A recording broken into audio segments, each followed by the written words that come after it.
All right. Good morning, everyone. Let's go ahead and get started. Good morning again, and welcome to the Administrative and Finance Committee meeting for Thursday, February 26, 2026. I am Chair Abdullahi, and this meeting is called to order. I would like to announce and warmly welcome Director Kirschbaum as the new Vice Chair for the ANF Committee. We are thrilled to have her bring her expertise, her leadership, fresh perspectives to our committee's work, and we look forward to your valuable contributions to the ANF Committee, Director. Thank you. All right, Nicole, will you please call the roll? Chair Abdullahi, Present. Vice Chair Rant, Vice Chair Kirschbaum, Directors Acosta, Douglas, Hilliker, Morrison, Norman, Quaylen, Roback, Sanchez, Serrano, Here. Whitburn, Here. Williams. Chair Abdullahi, you have a quorum of the committee. Thank you so much, Nicole. As we discuss the items of the agenda, I will be calling on directors who push their speaker button. Please limit your comments to matters not already addressed and state all your points when you have a chance to speak so we can move through our agenda. Are there any additions to the agenda? There are none. All right. At this time, I'd like to ask if there are any public speakers wishing to comment on any item listed on the ANF committee agenda, please. Calling on public comment for matters on the ANF agenda or within the jurisdiction of the committee. If there are public speakers online, please raise your hand through the Zoom app or press *9 if listening by phone. I see none. All right, thank you. All right, for my chair's report, Sabrina Brown, Acting Administrative Services Manager in the Finance Department, has been elected as the chair of the San Diego chapter for the California Association of Public Procurement Officials. This is a significant achievement and a well-deserved recognition of Sabrina's hard work and dedication to our field. Please join me in congratulating Sabrina on this remarkable achievement.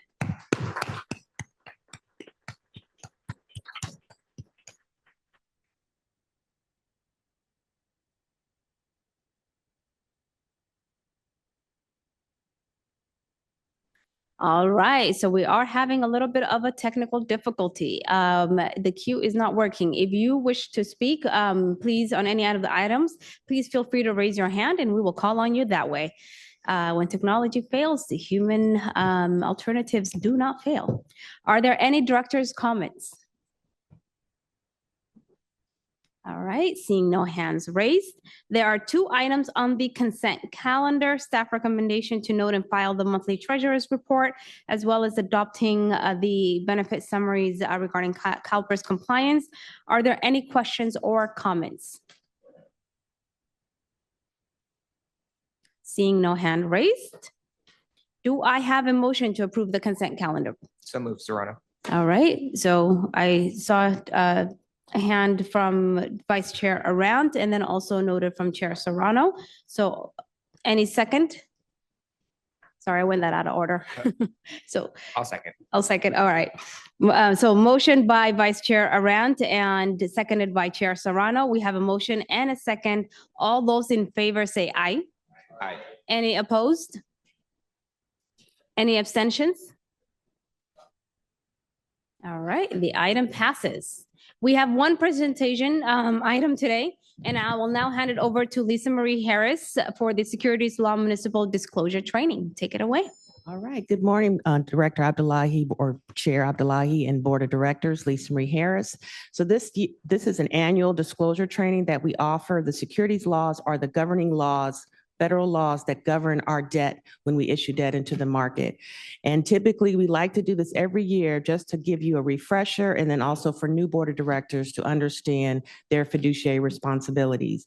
We do have over $2 billion worth of debt, so it's really critical that you understand your own fiduciary role as a board of director. And so we have our disclosure counsel, Shepherd, is going to give that training. They've been our disclosure counsel for almost 10 years, and they're going to provide you an overview of what the security laws are, what your fiduciary responsibilities are, as well as the federal securities laws themselves.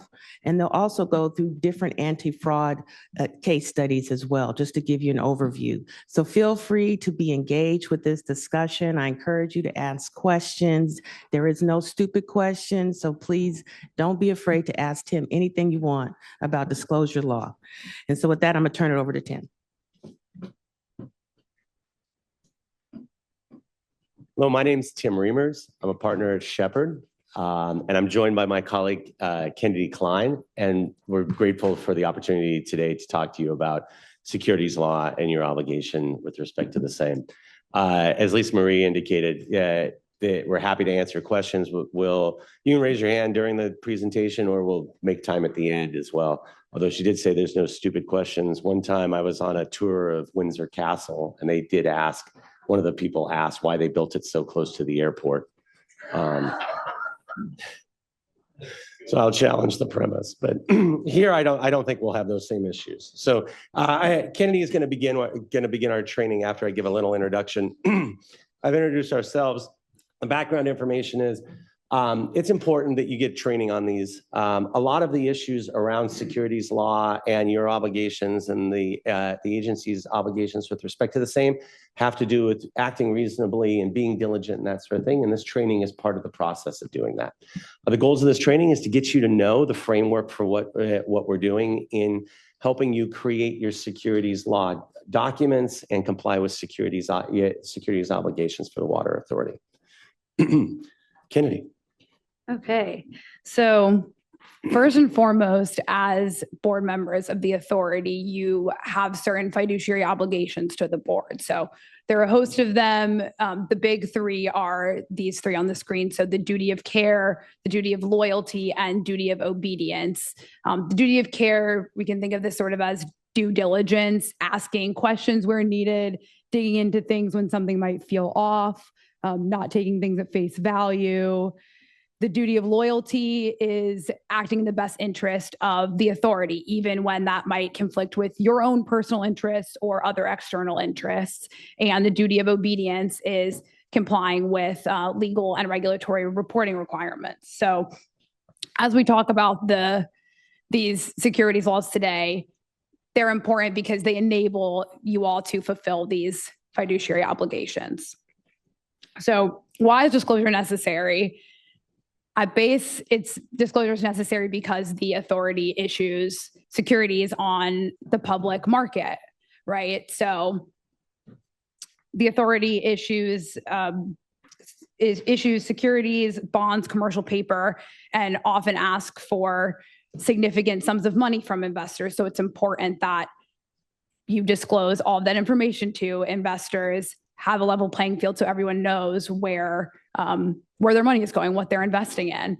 And it's also important because all of your disclosures will be the first exhibit A in any SEC enforcement action. So you really want to make sure that everything is disclosed to the extent possible.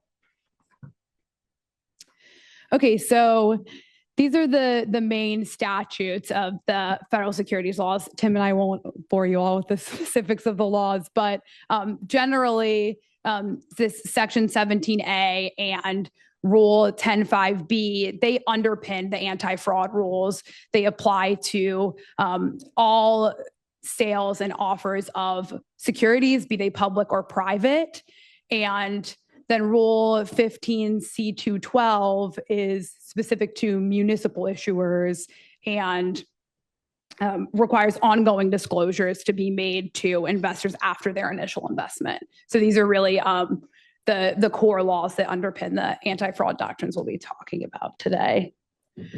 Okay, so all of the laws on the previous screen basically boil down to this principle, which is that you cannot mislead investors, be that by making a material misstatement or a material omission from any of your disclosures. So anything that would be misleading such that it would cause fraud or deceit on the part of the purchaser or the investor.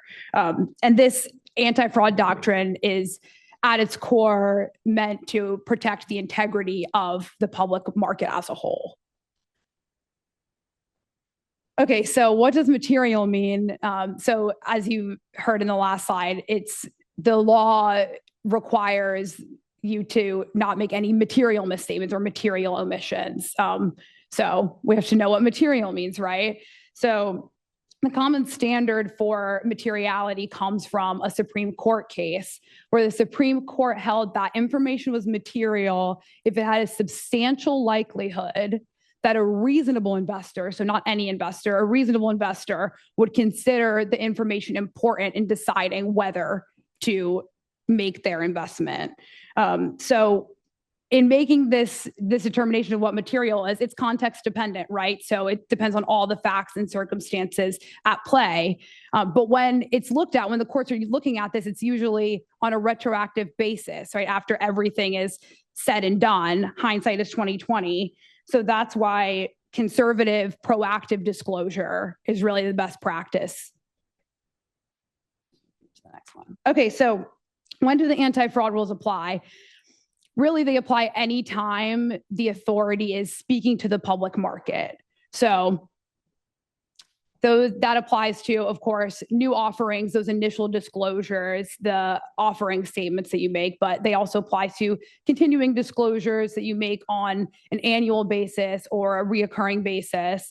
They apply to any public statements that are made. So any public communications, any press releases, any statements that are made by board members or staff members, directors of the water authority, or by member agencies. So anything that could be really characterized as the authority speaking to the market. So the takeaway here is really to be cautious because even informal statements that are made by you all as individuals can be considered as disclosures if they're reasonably relied on by an investor. So it's important to keep in mind. Okay, so now that we know the background of the rules, it's important to understand what the consequences are. So as we talked about, the purpose of these laws is to prevent fraud and misrepresentation, really to protect the market. And the SEC has been very clear, especially in recent years, about enforcing that directive, right? So the SEC can bring enforcement actions for violations of the anti-fraud rules themselves. And under one of the rules that we discussed, 10b-5, individual plaintiffs can bring lawsuits as well. And there can be severe penalties, right? They can result in all of the penalties on here. In some cases, they can result in very large fines, civil defense costs of defending that case. They can result in reputational harm, rating downgrades, all of those things at the entity level. So they're important to keep in mind, and they apply even if the misrepresentation was unintentional, even if it didn't actually result in any financial harm or default, the SEC can still enforce those. So all of those things are important to keep in mind. And in that same vein, the consequences aren't limited just to the water authority as an entity. So board members, department personnel can be held liable and subject to all of those same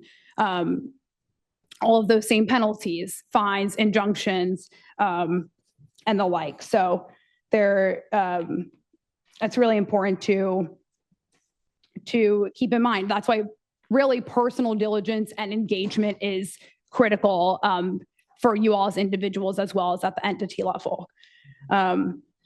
Okay, so this slide, we wanted to talk a little bit about some of the examples and patterns that the SEC has been paying attention to. So they brought a number of enforcement actions for various issues, and a lot of these start as process issues, right? So not updating disclosures, not reporting material events as they come, failing to have adequate procedures in place, and the like. And as we discussed previously, the penalties can be severe. So to color this with an example, a few years ago, Sweetwater Union High School issued $28 million in bonds, and the SEC found that they misrepresented their financial condition by projecting a year-end surplus when they actually were engaged in significant deficit spending. And the SEC charged the school district as well as the CFO themselves. And in the end, the school was enjoined from participating in any future offerings, and the CFO paid out $28,000 themselves. So it's not to fear monger, but really to underscore the importance of training and documenting your processes. Turn it over to Tim. Yeah, thank you, Kennedy. A takeaway from that is that the defenses for securities fraud generally revolve around responsible actions and due diligence. So we're going to talk a lot about your process and building out reasonable processes and having reasonable reliance and taking reasonable steps to do things to make sure that you don't have misstatements or omissions. And as Kenny mentioned, we have Defense Exhibit A. The Defense Exhibit A is when you issue new bonds, you'll be given an opportunity to take a look at the preliminary official statement. This is like when you invest in your own securities. Sometimes you get a prospectus or an offering memo. For those, the prospectus in a municipal securities offering is called the preliminary official statement. It tells investors what the terms of those bonds are. It tells them about how the authority works and what the expectations for repayments are. It has a long list of risk factors and things along those lines. But the purpose is really to, as Kennedy had mentioned, is to create a fair marketplace where people are all very reasonably informed, have the information that they need in order to make an investment decision. Your responsibility there is to take reasonable steps in preparing this offering document. The SEC has made it very clear that the offering document is the authority's offering document, but they've also made it clear that you can have reasonable reliance if you have reasonable processes in place. Along with the preliminary official statement, which is a pre-marketing or a pre-sale activity, a marketing activity, it'll describe these things. It'll come to the board for approval. We'll take it on a road show. We'll often have slides that the underwriters go and take to New York and try to sell these bonds. And then once we've priced it, we get the final official statement. And really all that happens there is we put the pricing information into that final official statement. Your official statements describe your securities, describe so securities are your revenue bonds, your commercial paper, that sort of thing. It describes the security and sources of payment. What is pledged to those things? Do you have a mortgage? No, you don't have a mortgage. You are pledging your revenues to the repayment of those bonds. It discloses the risks, as I was saying, and the investment considerations. You have a very thoughtful group of folks who you've hired to work through what the risk factors are in this marketplace right now, both structural just in the bond world, but also what are the risks of water pricing and all the considerations that go around that. And the Water Authority does a very good job of that, and they've hired professionals, Disclosure Council. They hire a very sophisticated set of bankers and of financial advisors to help get this to land in the right place. And a well-prepared official statement, as it says here, functions as your primary defense against claims that you have violated the anti-fraud rules when issuing your securities. The Water Authority is responsible for the completeness and accuracy of the official statement. While you've delegated those responsibilities to Lisa Marie's department and to the folks that you've hired, and you can reasonably rely on those, you want to make sure that you have processes in place to check that they're doing the right things. And you ought to read these documents. First of all, they're really interesting. I spend my life writing them, and man, they're fantastic.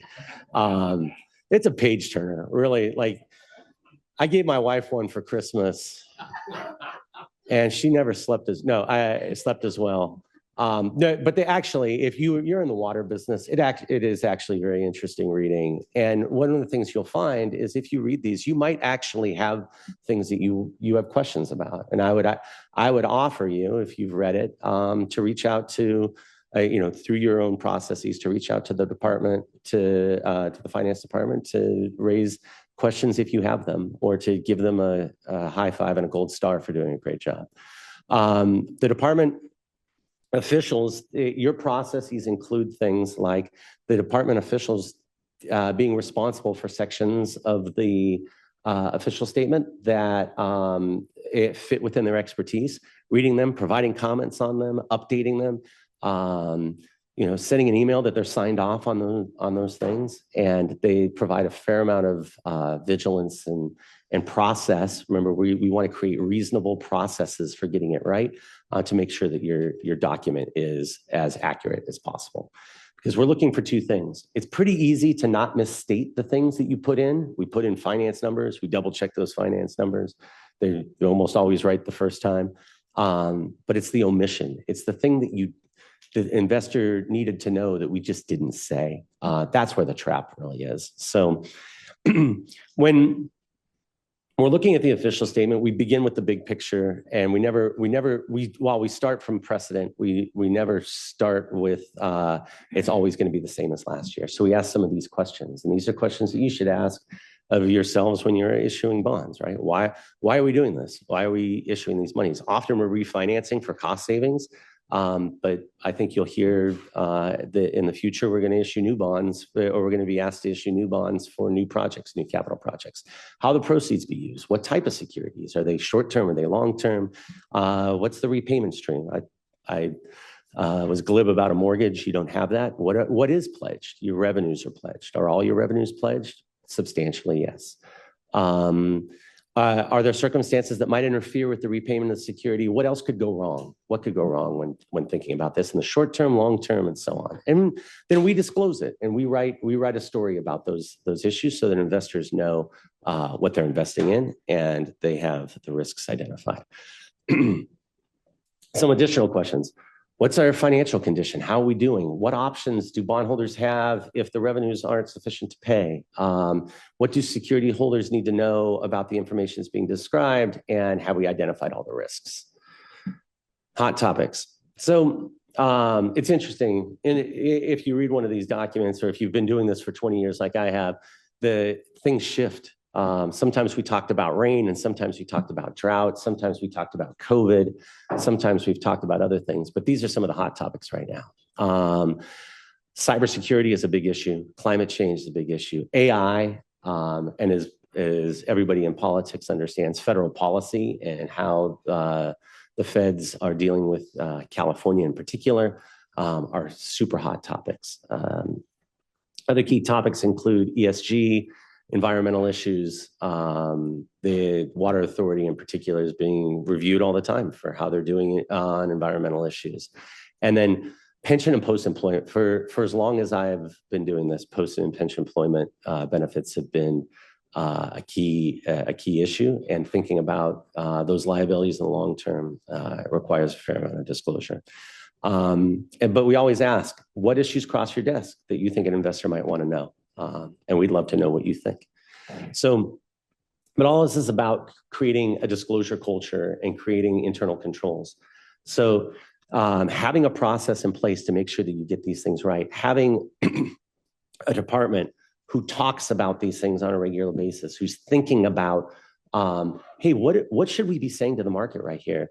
We periodically get calls, regularly get calls from Lisa Marie and her team about, is this something we should disclose? Is this something, how should we disclose this if we're going to disclose it? How are we talking to the market in these places? And while Kennedy was saying, every time that one makes a public statement, it could be considered securities disclosure, particularly if there's reasonable reliance by the public on that information being able to be made an investment decision. So we want to make sure that what we say is accurate. That's the easy part, but that we're not omitting to say things that need to be said. And that we have a process in place. It's even more important that we have a process in place to get those things, to do the best we can to get those things right. So that's your primary disclosure. We talked a little bit about investor relations in that last slide. And then you have this issue of continuing disclosure.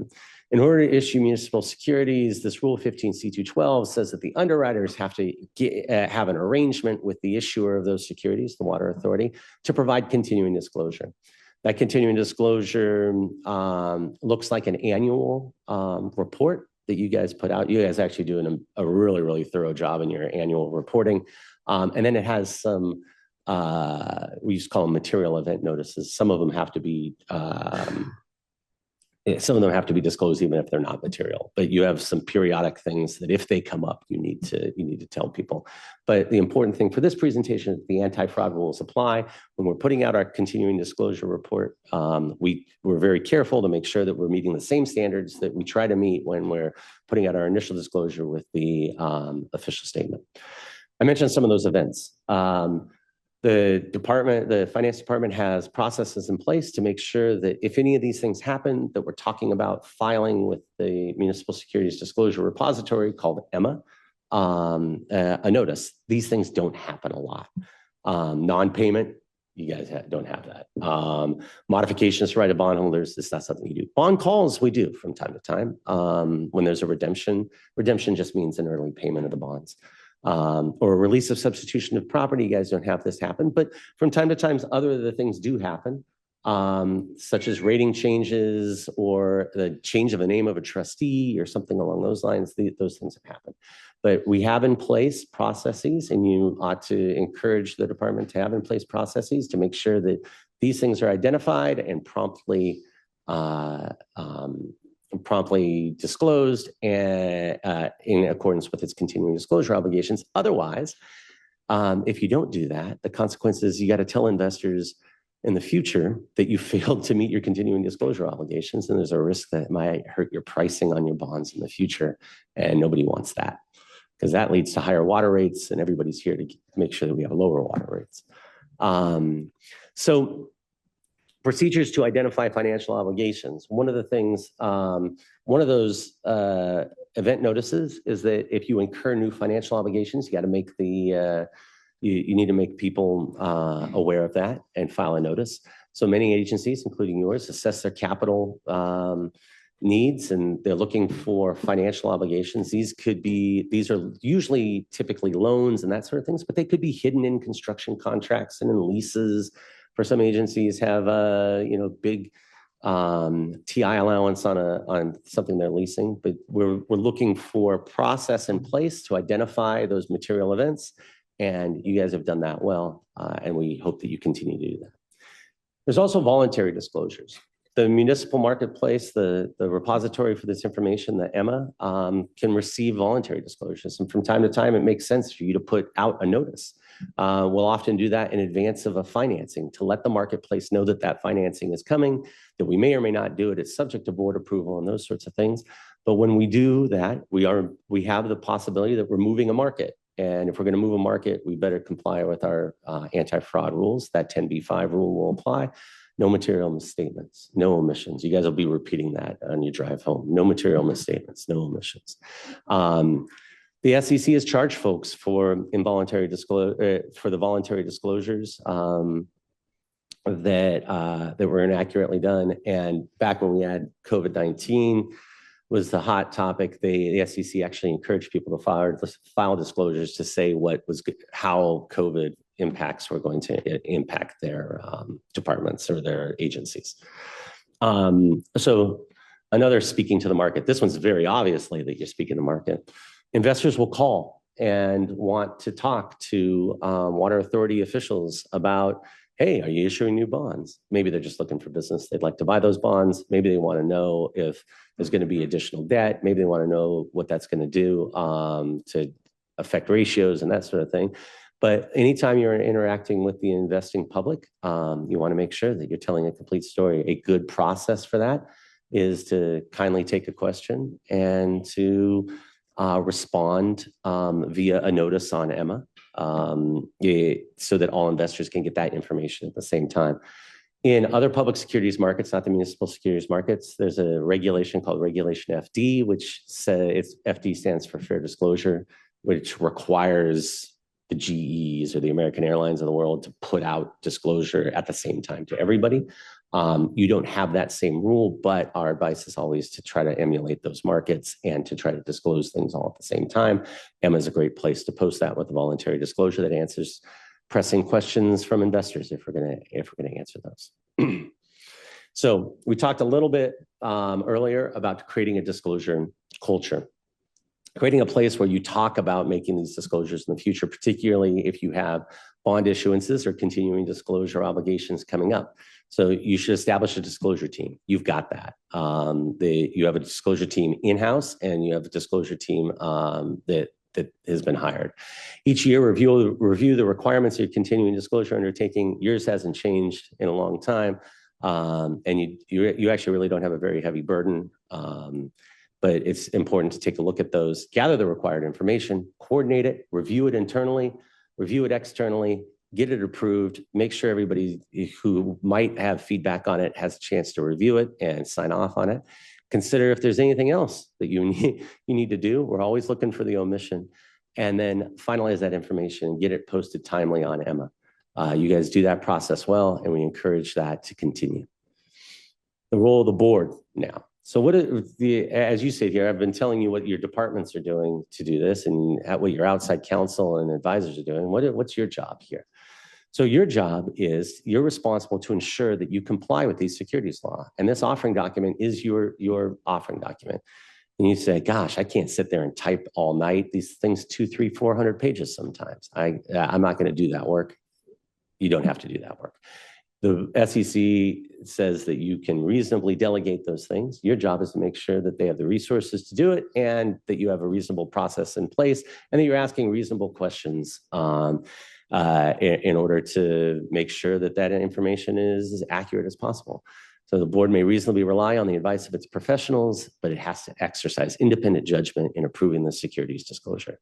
And that independent judgment means ought to read it, and you ought to think about it, and you ought to say something if you see something. A defense based on reliance of professionals doesn't alleviate all potential claims. It definitely doesn't alleviate the defense cost, but you are ultimately able to rely if you've taken reasonable steps, but all understanding we're in this together, and this is a board document. These are some of the questions you might want to think about, and I think you'll have these slides in your materials, so you'll have them as a cheat sheet next time the securities document has been put forward to you. How is the Water Authority, allocated responsibilities? If you clearly define those responsibilities, what's the processes?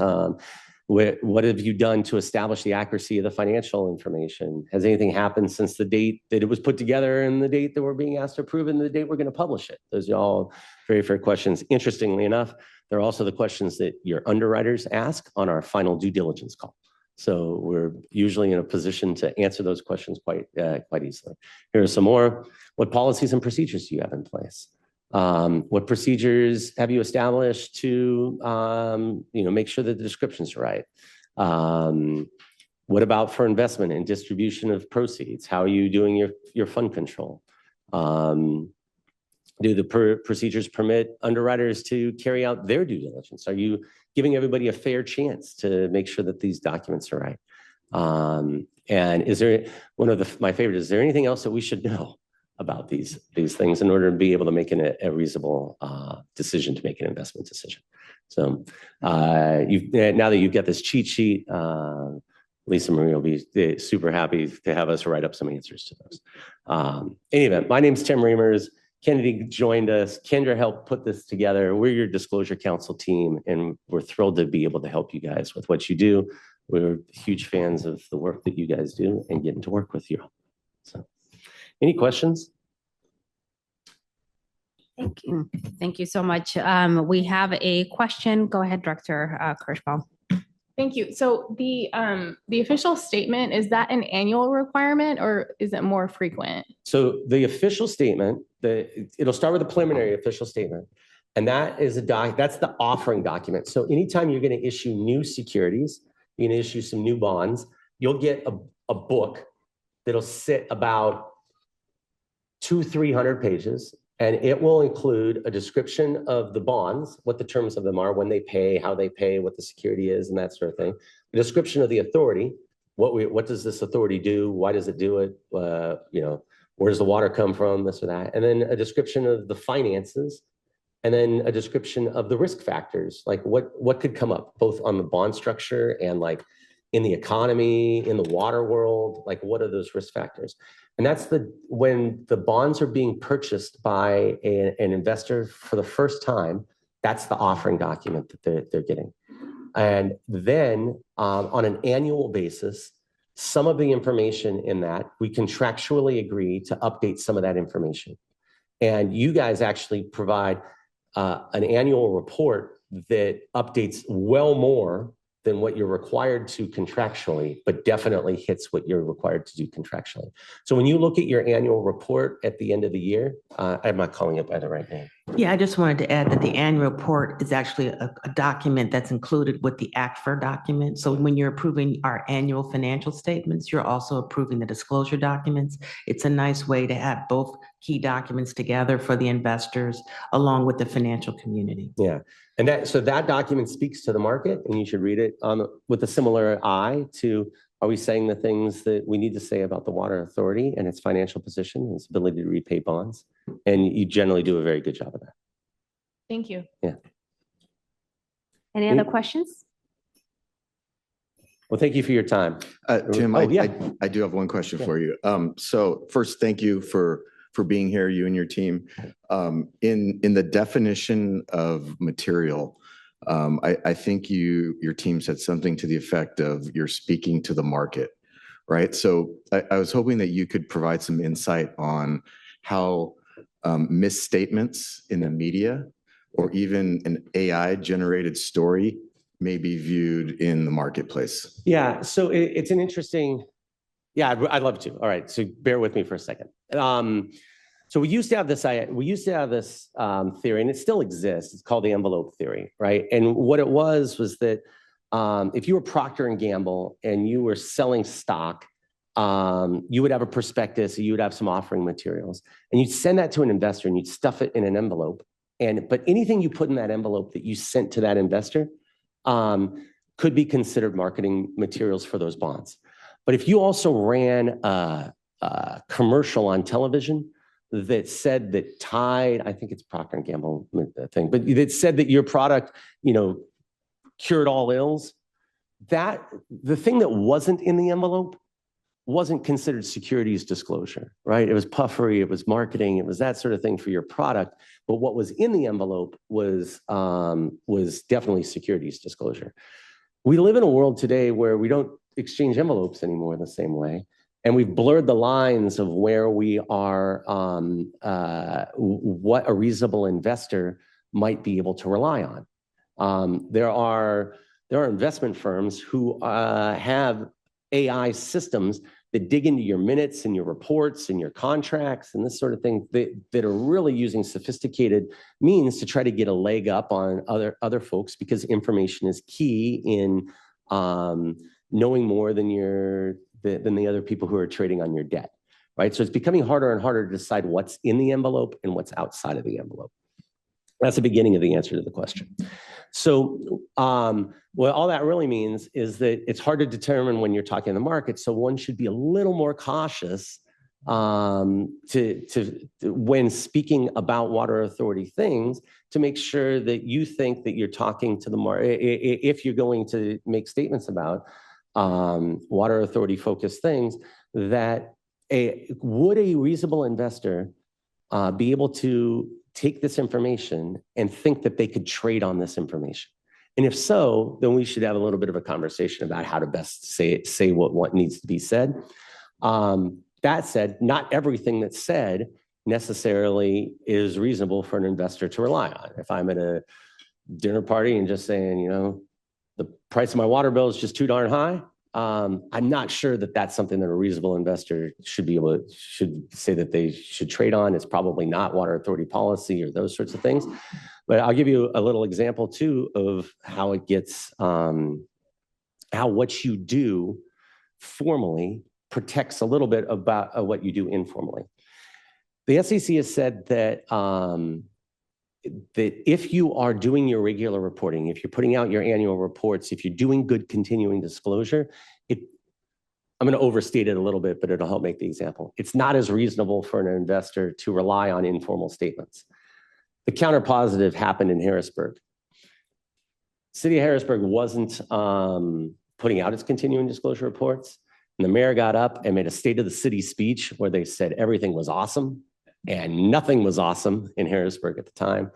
Investors, or the SEC said investors could have traded on that information and it was inaccurate.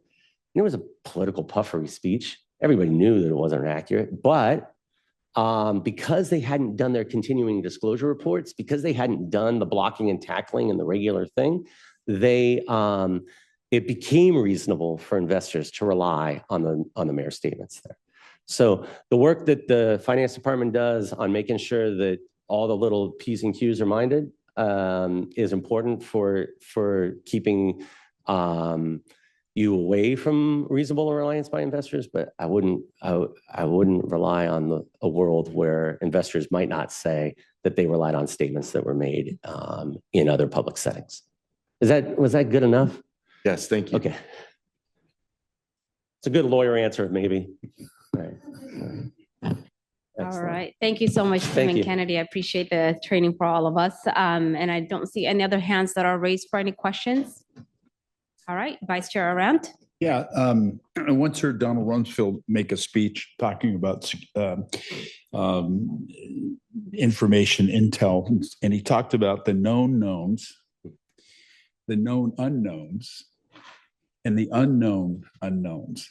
Is there a defense for an agency when something pops up and says, we didn't know this when this happened? Is that a line of defense? Yeah, because it all goes back to reasonable. And then so there's two layers for you, right? It goes back to what was reasonable. If you didn't know and you couldn't know it, how can you be held liable for what you couldn't know, right? It was unknown to everybody.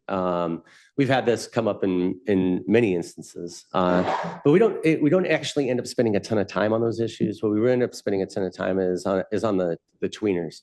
Like, is this material? Is it not material? That sort of thing. We kind of have a rule of thumb. If we spend 5 minutes thinking about it, then it's probably material. We ought to say something about it.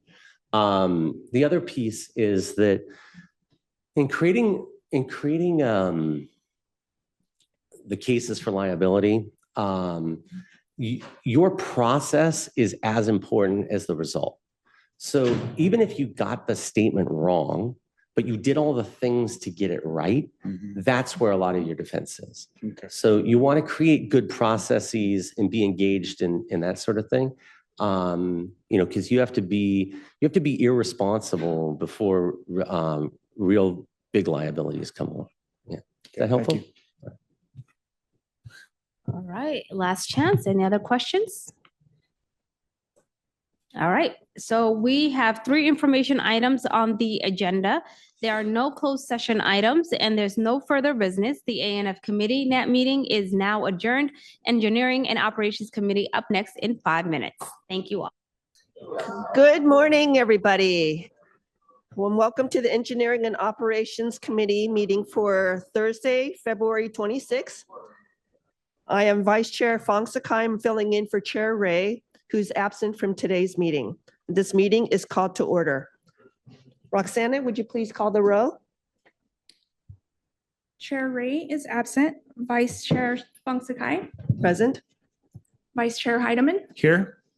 Director Abdullahi. Present. Supervisor Aguirre. Directors Arant. Ayala. Buckowitz. Coates Hedberg. Flessy. Freehoff. Here. Rivera. Sanchez. Waugh. Here. Vice Chair Fong Sakai, you have a quorum of the committee. Thank you, Roxana. Are there any additions to the agenda? I see none. All right, thank you. And at this time, I'd like to ask if there's any public speakers. Calling on public comment for matters on the Engineering and Operations Committee agenda or within the committee's jurisdiction. You will have 3 minutes to make your comments. Mr. Dudley?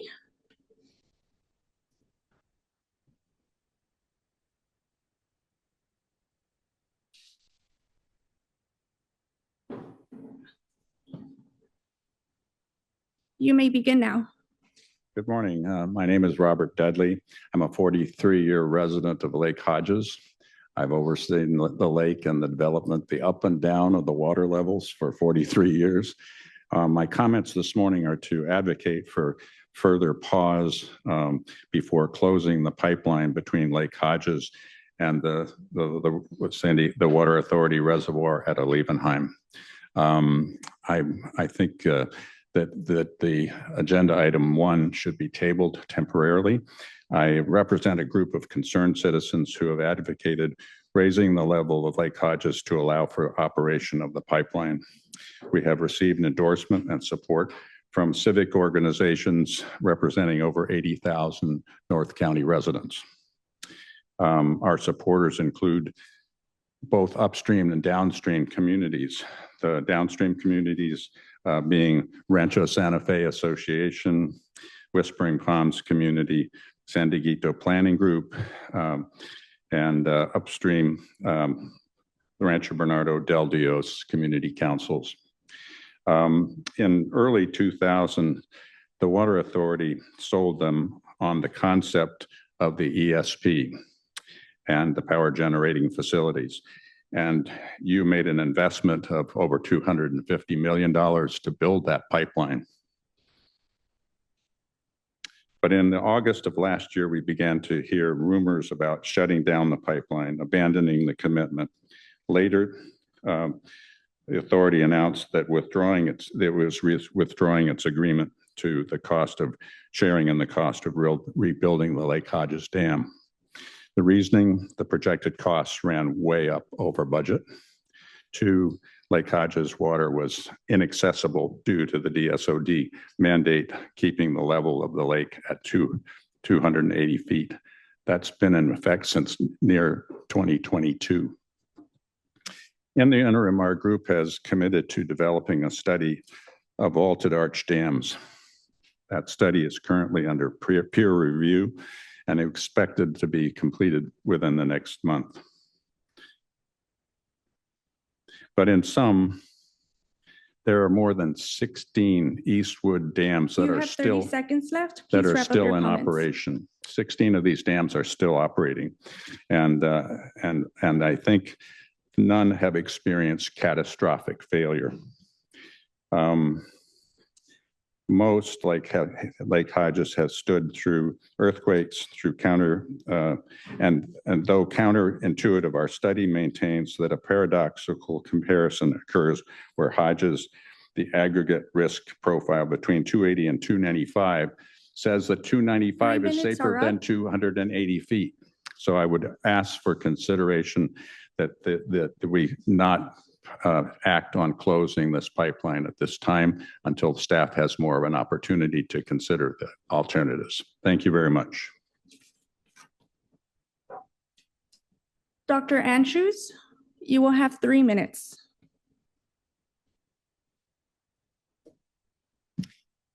Good morning. I'm John Anschus. I am an emergency physician who practiced 30 years with Palomar Health, which means the Palomar Emergency Department and the Palomar Emergency Departments. So during the 2 fires, the Cedar Fire and the Witch Creek Fire, I was present and accounted for over time, taking care of respiratory illnesses at Palomar Hospital. Obviously, the patients that were actually burned were sent to the burn center down in San Diego, but I can tell you that it's devastating. These sorts of injuries, respiratory injuries, as well as the burn injuries, are devastating and have taken lots of lives. Now, it's estimated that with the increased risk of fire upstream from the dam, there's an extra 500 or so acres of weeds, et cetera, that are now exposed because the water level has been drawn down. That puts at risk something on the order of 3,200 homes. And if you multiply that times the number of people living in a home, you can see how many people are at risk for fire injuries. Meanwhile, the downstream study showed on the order of 3 to 10 people that would be drowned by a failure of the dam. Those are considered to be either hikers on the San Diego pathway or homeless people in that area. Whispering Palms is in the region, but they also are again in favor of what we're talking about, which is trying to reduce the upstream risk of fire. I don't know how many of you have been over to the walking bridge that goes across what was Lake Hodges over by the freeway. That used to have a vast view. Now feels like it's in the jungle because the weeds are now 20 feet or more above that bridge. So the amount of fuel that's been exposed is massive. So what we're trying to do is suggest that we raise the water level. And how do we go about doing that? The number one way is to let rainwater collect. You have 30 seconds left. Please wrap up your comments. The other way is to build a new dam, and we want to do both. The new dam is going to take many years. So let's say it's 5 years, 10 years, 15 years. How's the water level going to go up beforehand? We need to show that the dam is competent, and we need to let the water collect so that there's a connection between there and the Olevenhang Reservoir. So as best we can, we're just hoping that you Your don't 3 go, minutes are up. don't shutter the you. Olevenhang pipeline, and do your best to try to support the idea of raising the water level, both through rain as well as the new dam. Thank you for your comments. Do we have any remote speakers?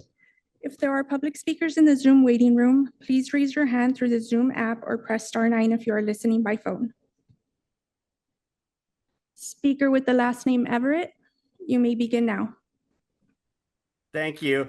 Hi, I'm here with the Western Electrical Contractors Association, and I'm here to encourage you to bid this item without a wasteful, costly, expensive special interest deal called a PLA.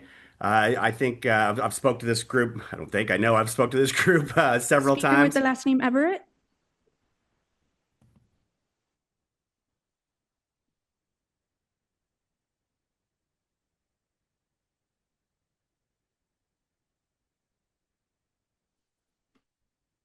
We have none.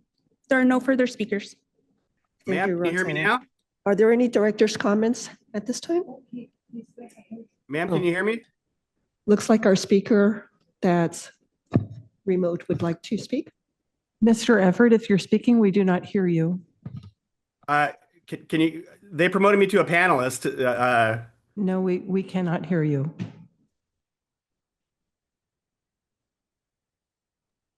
Can you guys hear me now?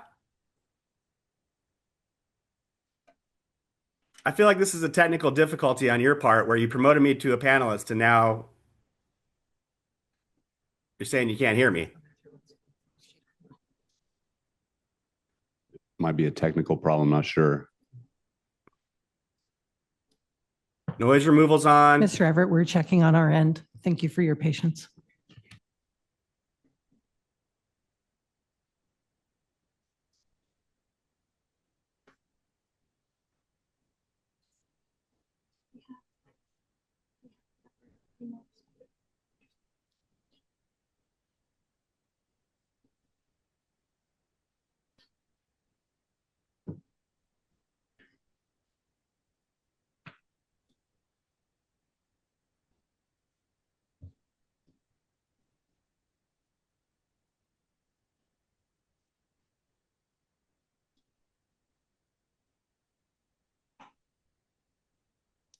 Another one. Should we try coming back soon?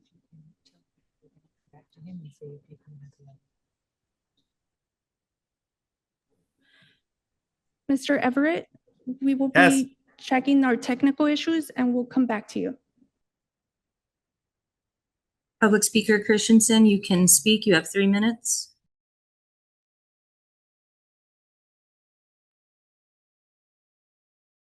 Can you hear me? Yes. Thank you. My name is Eric Kristen. I'm the Executive Director of the Coalition for Fair Employment and Construction. We're a statewide organization that was formed 28 years ago solely to oppose discriminatory and wasteful project labor agreements. And I'm calling today just encouraging you to vote for this project to go out to bid without a PLA. Number one, it's what you need to do in this case for a variety of reasons, both technically and legally, but also because we are looking forward to the results to demonstrate for you with the number of increased bidders that you get to show just how badly project labor agreements hurt your costs by decreasing your bidding pool and increasing those set costs. PLAs are explicitly and implicitly discriminatory towards the 90% of the construction workforce that chooses to wake up on a daily basis and work in a union-free environment. 9 out of 10 construction workers in San Diego County are non-union. 9 out of 10 construction companies are non-union. And project labor agreements just preclude them and exclude them from any project in which they are placed under. We've demonstrated that to you since you unwisely decided to vote for one. And we've shown you time and again how it's hurt you. But on this project, should this motion be approved, you'll see firsthand just what the results are of a project built without a project labor agreement. Thank you for your time. Thank you. Next, we have public speaker Everett. Everett, you will be prompted to unmute your mic and you'll have 3 minutes. Great. Can you guys hear me? Yes. Excellent. I agree with the last caller, or the last speaker. I'm with the Western Electrical Contractors Association, and we also wanted to encourage you to bid this project without a wasteful and costly, expensive special interest deal called a PLA for the Lake Hodges Hydroelectric Facility Isolation Project. And I've spoke several times in front of this group, and I just want to kind of review what a disaster your PLA has been, and how dishonest the big labor union bosses who just coincidentally donate to a bunch of the campaigns of the folks on this board, just how dishonest they've been to you. They said that there's going to be minority businesses on the last project, the San Luis Rey Wetland Habitat Restoration Project. They had their minority-owned business participation was 0%. Their women-owned business participation was also 0%. So completely did not meet any of those goals. Also in the project, they increased the cost by $6 million because you only got one bidder. If you remember, you also put that bid back out to bid, and again got only one bidder. The initial company that bid on the project actually decided not to bid on it the second time. And again, you know, you're sticking your ratepayers with another $6 million increase on just this one project. And now you have the opportunity not to do that as you're raising rates, as you're passing these rate increases to cities that are having to raise taxes. You don't need to do this. Here you have a great example of an opportunity to not do it. Last time it was like a 51-49 vote to keep the PLA on there, despite the fact that repeatedly you only got one bidder. And the only reason that's happening is because of the folks from San Diego City. And if they didn't have a weighted vote, the last project would go out without a project labor agreement. So let's acknowledge that the unions lied to you. Let's acknowledge that this PLA has been a disaster. It's costing millions of dollars per project. Your minority and your women goals have been a complete disaster as well. They had the staff reach out and pay to reach out to more firms, and even the staff was mildly deceptive when they say, you know, okay, 11 firms were participating, but turns out it was only 11 people, and they're from multiple 30 firms. seconds.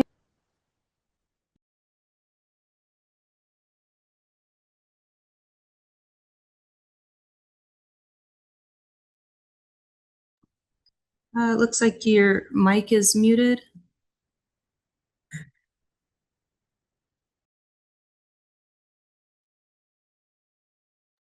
There are no more public speakers. Thank you for all of the public comments. Are there any director's comments? I'm not seeing any hands raised, and I have no chair's report today. We do have one item on the consent calendar. It's the project labor agreement determination for Lake Hodges Hydroelectric Facility Isolation Project. So, Jason, which you step forward to do the presentation. Chair, this is a consent item, if it, Move adoption. Move adoption. second. Director Heidemann, I see that you have your hand raised. Yeah, Madam Chair, I was just gonna make a motion to approve the consent calendar. Okay, so moved by Director Heidemann and a second by Director Armand. Okay, I think so. Are there any questions or comments? If not, we'll take the vote.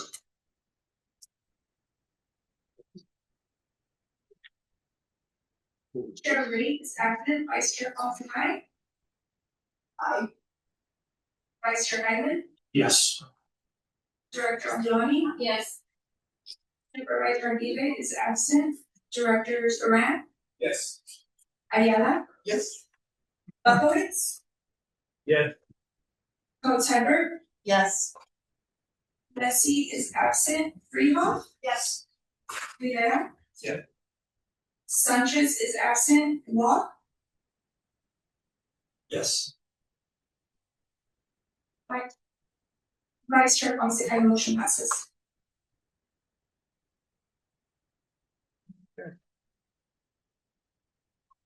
Thank you. We have no action, discussion, or presentation items, and we have no information items today. Nor do we have any closed session items. And before we adjourn this meeting, I'll call upon our general manager, Darren. So we're experiencing obvious failure of our audio system. So what we're gonna do is skip imported water for now, and we're gonna go to water planning in 5 minutes. We'll take lunch and see if we can fix the audio so that we can have that available for the public and the media and the imported water agenda. So water planning 5.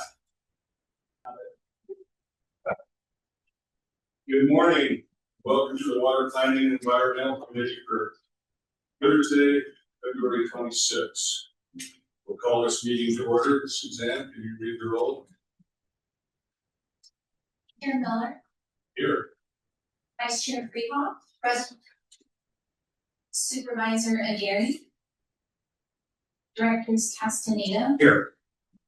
Coates Hedberg. Here. Douglas, Here. Lines. Macedo. Here. Sorry. Oh, here. Yeah. Myers. Here. Alina. Here. Hall. Yes, fine. Roback. Vice Chair Scalzi. Here. Wall. Here. Chair Miller, you have a quorum of the committee. Thanks, Suzanne. It's nice to see a pretty full room. Sometimes it gets a little sparse, but it looks like everybody's here for all the exciting water planning. Obviously, I'll call on the directors who are on the committee first if you have questions, and then we'll move to the other directors. Are there any additions to the agenda? We have none. Are there any public speakers in the room or online? If there are public speakers that would like to speak, please use the hand raise feature. There are none. Thank you. For more than a year, staff has worked on an input with member agencies to prepare updates for the Water Authority's Urban Water Management Plan, Water Shortage Contingency Plan. That's a mouthful. Beginning in March, there will be several activities related to these plans. In the early part of the month, there will be a public review of the draft of the plans will be released for a 45-day review and comment period. At the March committee meeting, the board will receive an update on the plans. In April, the committee will hold public hearings on each of the plans, and the public comment period will close. And finally, in May, the board will consider approval of the 2 plans. The plans are due to the state by July 1. Do I have any comments by directors or my vice chairs? Okay, there are no items on consent under action and discussion. We have 2 presentations. Up first is Summer Adelberg, the Water Resources Manager, will give an update on the environmental mitigation program. And this is a pretty comprehensive program, and it's complicated. So Summer's the pro on this. So tell us what we need to know. Thank you. I'll scratch out good afternoon and go good morning. Like you said, my name is Summer Baker, Water Resources Manager. Today I'm going to give an update on our environmental mitigation program, and this can be found on page 130 of the board packet. The board authorized the creation of the mitigation program as a component of the Capital Improvement Program, or the CIP, in 1982. The program develops and implements short and long-term strategies to mitigate impacts to sensitive species and native habitats. The primary driver of this action was the designation of the California gnatcatcher as federally endangered under the Endangered Species Act. This designation brought new permitting and regulatory compliance challenges to the Water Authority with regards to our CIP program and maintenance and activities. The mitigation program minimizes costs and delays to the CIP projects and O&M by obtaining programmatic approvals and streamlining the garbage review process and regulatory compliance. To comply with the federal ESA, the Water Authority's board approved a multi-species natural community conservation plan and habitat conservation plan, or NCCP-HCP, in December of 2010, and it became effective in 2011. This action allowed the Water Authority to obtain incidental take permits under the Federal and State Endangered Species Act for 63 plant animal species, and these permits are good for 55 years. The plan has two primary principles. One is to conservation of multiple species and their habitats by establishing interconnected preserves within a region, and two is compliance with federal and state ESA laws.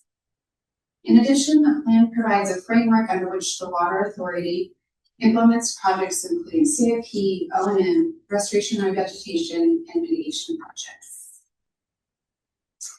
The plan outlines which types of projects are covered, and it includes things like construction and expansion, right-of-way management, emergencies, and preserve area management. The figure on the right illustrates the extent of the CIP and O&M activities that were conducted in 2025 and permitted under the NCCP-HCP. Covered CIP projects that began construction in 2026 are anticipated to be awarded a construction contract in 26 are listed above, and they include things like the first Aqueduct treated water bifurcation project and the Ramona Pipeline Improvements Phase 1 project. In addition, the Water Authority is required to conduct habitat restoration in areas temporarily impacted by construction activities, and some of these include laydown areas, temporary access roads, and access borders for pipeline mainline projects. Most CIP projects require post-construction restoration, and they also require the development of restoration plans to be approved by the wildlife agencies. The map on the right is the part of the restoration plan that was approved for the Flow Regulatory Structure 2 project in Michigan Trail several years back. A typical restoration project is maintained and monitored for 3 to 5 years.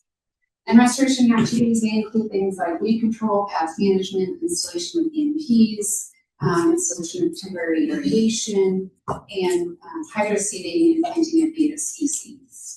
The photos you see here is again the Mission Trail, the FRS2 project.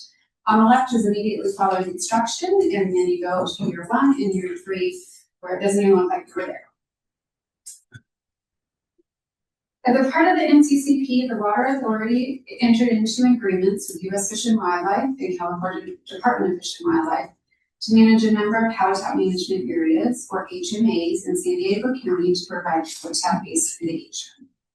The plan requires that impactful Water Authority activities are fully compensated by providing the required acres of appropriate mitigation credits from one of our HMAs.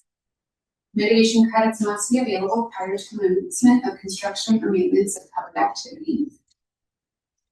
And the mitigation credits are tracked to confirm that the Water Authority's conservation commitments are being met and credit availability aligns with near-term project impact projections.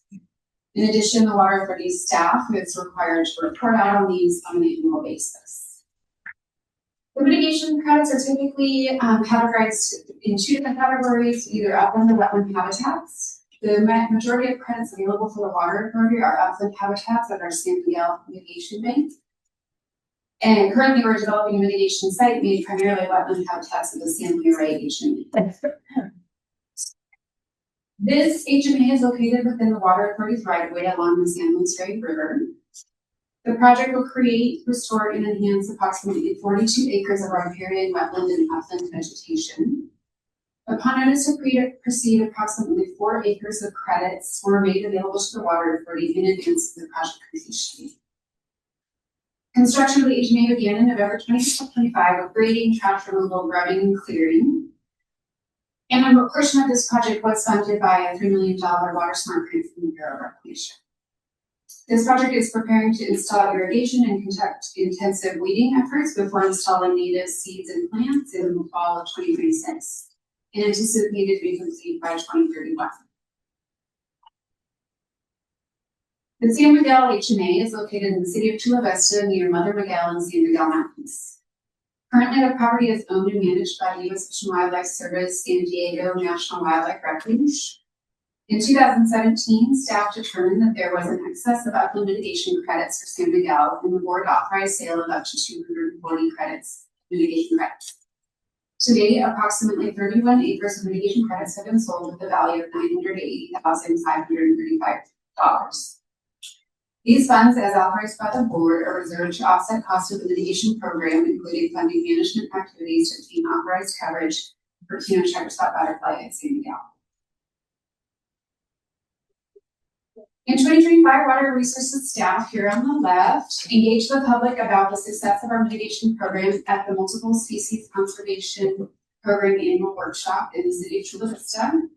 The poster shown here was used to discuss the overall restoration plan for the San Luis Rey Habitat Management Area and outline the efforts the Water Authority is undertaking to ensure that mitigation credits are available so that construction and maintenance projects can proceed on schedule. And that concludes my presentation. Thank you. So any questions before we administer the test? So this is pretty complicated. I asked Summer a lot of questions at the pre-briefing. Why do we have the credits? Why do we need the mitigation? Where do they apply to? A lot of us know, and maybe some of us don't know. But the wetlands project we just approved, that she's talking about is the project we approved that large amount of construction costs we had the discussion about PLAs. It's about a $14 million project somewhere around there. And it's very valuable land because wetlands are scarce. So selling credits for wetland is at a premium. I think Summer said it could be upwards of $500,000 an acre of value. Whereas a mountainside, we've got lots of mountainsides, so upland areas are not nearly as expensive because they're more common. You can find more, you can't find more wetlands, so to speak. So part of the difference in cost and benefits is the fact that which property is more readily available. And she's got a wealth of information if anybody wants to ask any more questions. Go ahead, Freehoff. Great, thank you. Summer, thank you so much for your presentation. I really appreciate you bringing this item before us. We always talk about how important our CIP projects are for reliability, for our customers. And I think without this program, we wouldn't have a CIP. So thank you very much for bringing this forward. Director Rollback. Summer, I was looking at the map for the San Miguel habitation restoration property, I'm trying to get some perspective of where exactly that's located. So I know it's out, sort of city. Yeah, you're going on the 125 south to Chula Vista, and then just an open area just north of that area. The San Miguel and Mother Miguel Mountains are right there, and it's situated just south of Sweetwater Reservoir, and then two mountains that you see. There isn't a lot else to explain it because it's kind of in a very rural, undeveloped area.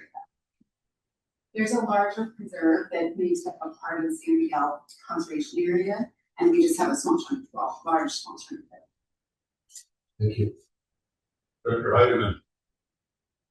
Yeah, thanks, Mr. Chair. You actually answered a couple of my questions, but for Summer, so you have 240 acres, we sold 31. So how do you determine the value of the acres per acre? And how do you determine what we need for our CIP and what you market? And then how do you market the land? So we'll start with what we determined. We, at a broader scale, we use our master plan suite of projects to do the first blush of what we need for the long-term 20-year look at projects. And then every year on an annual basis, we'll evaluate the CIP schedule. We are required to have enough mitigation for 2 years in advance of projects. So we'll take it up to 1, 2 years, and then 20 years. How we value the mitigation costs. I'll just put it into perspective. We bought San Miguel in 2003 for $2.463 million, which is approximately $3,000 an acre. We're currently selling mitigation credits for $49,500 an acre, and that's based on the current market value for upland mitigation that has Coastal California Mass Capture operation. And we evaluate that annually to, biannually to just make sure we're at the right price point. A little bit better deal in the Delta Islands. Any other questions? All right. Thank you, Summer. You went through a really complicated idea there really quickly. So now we're going to move on to Efron Lopez, our Senior Water Resources Specialist. He's going to give us the good news on the water supply and all the snow and rain that we've got in the Sierra. Yeah, good morning, Chair Miller, members of the committee and board. I'm Efron Lopez, and today I'll be providing you an update on the current hydrological conditions statewide, the Colorado River Basin, and local levels. So while the recent storms have really improved parts of California, the big picture remains mixed depending on the region and the metric that we're looking at. So it's important to distinguish between rainfall and snowpack and precipitation, and then the runoff and short-term weather versus water year trends. So with that, I'll start with the most recent snow survey results. This slide shows the January 30th snow survey results from Phillips Station. Statewide, the snow water equivalent measured at about 59% of average, and at the Phillips Station, it was closer to 46% of average. And while the snow depth was 23 inches, what really matters is the water content in the snow, and that is currently below normal conditions. So as you know, the snowpack functions as California's largest reservoir, so releasing that water gradually into the spring. So at this point in the water year, we are starting from a deficit, and future storms will need to be, above average. They have to outperform to close that gap for the water year. Zooming in further to Northern California, the Northern Sierra snowpack is currently at 53% of normal. Northern California has received snowfall, but much of it has been low density snow or rain at lower elevations. And as a result, the snow water equivalent is that metric that actually matters for runoff. Once we get warmer weather, that remains well below average. And this reinforces why storms alone are not enough to tell the full story. Elevation and the kind of snow, the snow quality really matter. When we look at total precipitation, instead of the snowpack, we're seeing a little bit of a different story. The Northern Sierra 8-station precipitation index is at about 112% of average, indicating above average precipitation so far this water year. So on paper, California appears to be doing quite well, but as we saw on the previous slide, much of that precipitation has now translated to, hasn't translated into a significant snowpack. And that's why you have precipitation totals and water supply outlooks, they don't usually always align. This slide shows storage levels at major state reservoirs across the state, and overall they're doing great. They're at or above their historical averages for this time of year. Facilities like Oroville and San Luis Rey Reservoir are benefiting from carryover storage from previous wet years. That stored water is really helping to offset the below average snowpack that we're seeing so far this winter. So again, while snow conditions are lagging a bit, reservoir storage is pretty strong and stabilizing across the state. As you can see here, the blue is water that's in storage, and there's a lot of it. So here we have Lake Oroville. It's a good example of what we just saw. As of late February, Oroville is at 80% of capacity and roughly 125% of average. So the storage is tracking great compared to recent years, again, reflecting that carryover storage. As of the latest update, the Department of Water Resources has increased the state water project allocation to 30% of requested supplies, and that's reflecting improved conditions from those midwinter storms we received. The Colorado River Basin is currently, the precipitation is currently at about 91% of average, and the snowpack is at 69% of normal. Lake Powell is 26% full, and Mead is 34% full. So the recent February storms, they helped somewhat, especially in Colorado and Utah, but the storage still remains unconstrained. So the bottom line is, even near normal precipitation hasn't been enough to drive strong reservoir recovery because the snowpack is lagging a bit. Bringing it back here to San Diego County, we've had a very strong year to our water year. Through February 24th, Lindbergh Field has recorded 142% of normal year to date, and Ramona 107% of normal. Even month to date for February, both stations are above average. That reflects that solid early season storm activity across the region. So again, locally precipitation has been strong. Looking ahead, NOAA indicates that La Nina conditions are currently present. That means that, historically the storms tend to shift north, increasing the likelihood of drier than average conditions for Southern California. Those storms can still occur, as we've seen. NOAA is projecting that there's a 60% chance of transitioning to ENSO neutral between February and April. That means that, there's no strong signal towards a wet year or a dry year. So overall, conditions remain a little bit uncertain. And looking ahead, this is a 3 to 4 week outlook for temperature and precipitation for Southern California. The signal moves towards warmer than average temperatures for March and slightly drier than average conditions, which again are consistent with that La Nina pattern.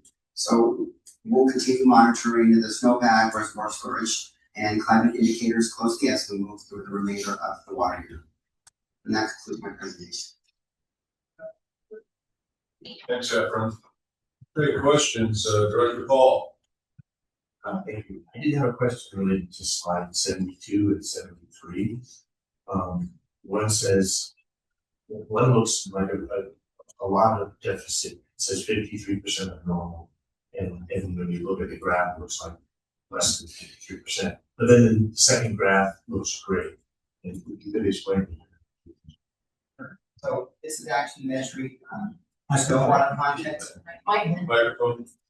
So the Northern Sierra snowpack, it's measuring the snow water content. That's why it's not tracking the percentage, but it's closer to the snow water content in the water, in the snowpack. And here precipitation is capturing snow and rain all at once. So that's why these numbers are higher, because we're getting more rain instead of snow. Okay, so the second graph is really important. The one that looks better is. It looks more promising, but for Northern California, they really depend on that snowpack. It's like the frozen reservoir, and if it's tracking at 52% of normal, that means that in the summer months when more water is needed, the reservoirs can refill. That's not tracking very well. So we do need to. That needs to go up. Be considered low. Exactly.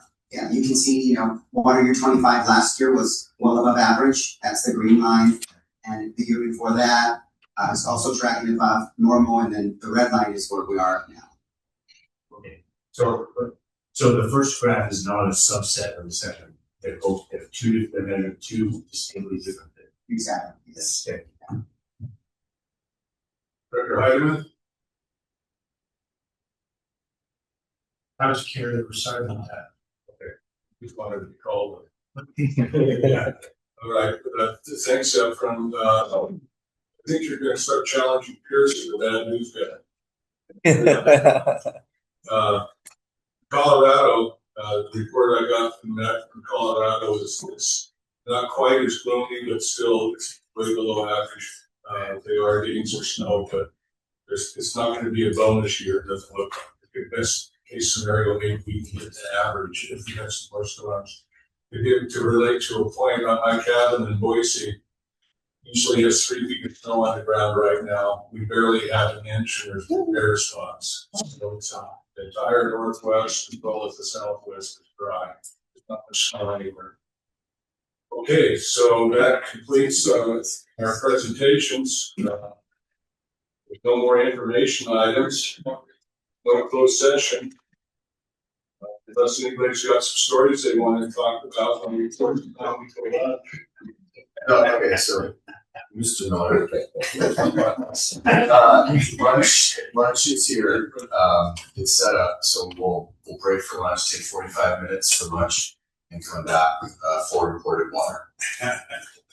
Is that acceptable? Yes.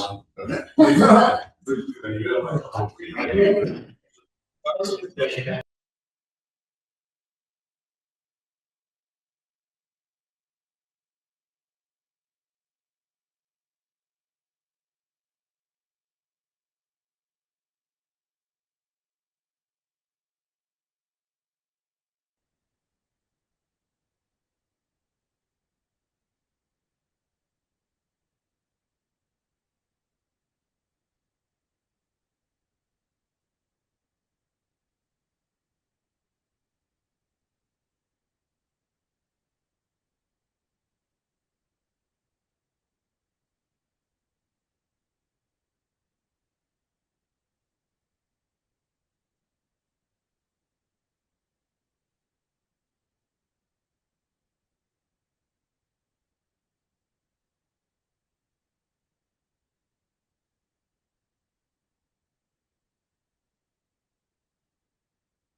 Test 1, 2, test.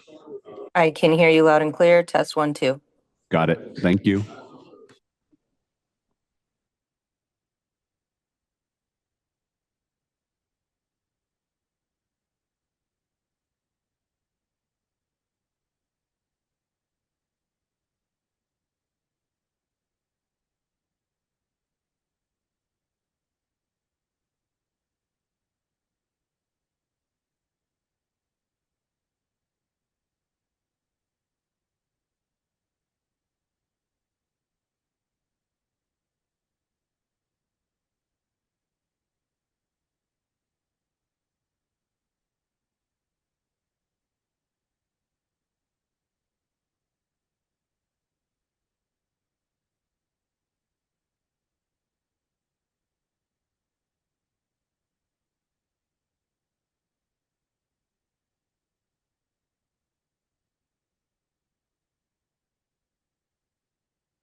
Welcome, everyone, and good afternoon to the Imported Water Committee meeting for Thursday, February 26th.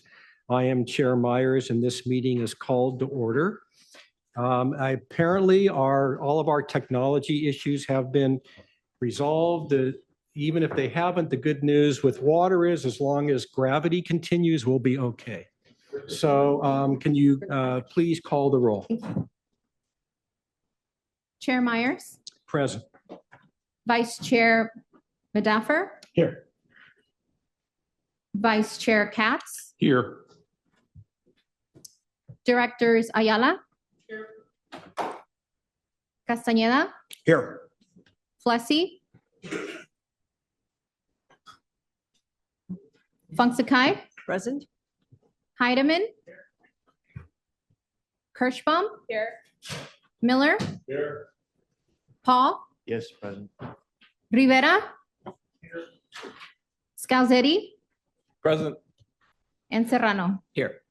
Chair, you have a quorum of the committee. Thank you. As we discuss the items on the agenda, I will be calling on directors who push their speaker button, assuming it works. Please limit your comments to matters not already addressed and state all your points when you have a chance to speak, excuse me, so we can move forward through the agenda. Are there any additions to the agenda? No additions to the agenda. All right, thank you. At this time, I'd ask if there are any public speakers. Calling on public comment for matters on imported committee agenda or within the jurisdiction of the committee. If there are public speakers in the Zoom waiting room, please raise your hand through the Zoom app or press *9 if you're listening by phone. Chair, there's no speakers. I think we do have a couple of speakers. I'm sorry, yes. Good afternoon, and you may proceed. Sorry. Marco, you have 3 minutes. You may begin now. Hello, good afternoon. We, Cesar and Purita Javier, that's me, both seniors with existing medical condition and victims of ceramics home business emitting toxicity, poisoning the air we breathe at neighborhood dedicated as residential zone since 1984. We are hurt, particularly me, Purita, physically, emotionally, and even financially since we began reporting to local authorities at city, APCD, county, and Sandag in June 2021. This is our 5th year seeing solution, and nothing has been done to uproot the cause. Honorable Mayor Todd, Gloria, your APCD failed our expectation. 77 residents signed the petition to abate and or move the hazardous those business to safer site. The city 11 elected officials ignore and neglected our health and safety issue. we live in fear, the same fear the victims of Tijuana River Valley crisis that began in 1993. Air, water, land, and coastal pollution. Thank you for your comments. Mr. Javier, it's your turn. You have 3 minutes. Thank you, Mr. Serrano's here, and Councilor Whitburn. You were the witness in our consistent plea, short of kneeling before you guys. I know when you pressured the council members, oh, you have to approve this water increase because we are facing high cost of chemicals, etc., in the process of pure water. It is true. We are a witness. You held up our lawmakers.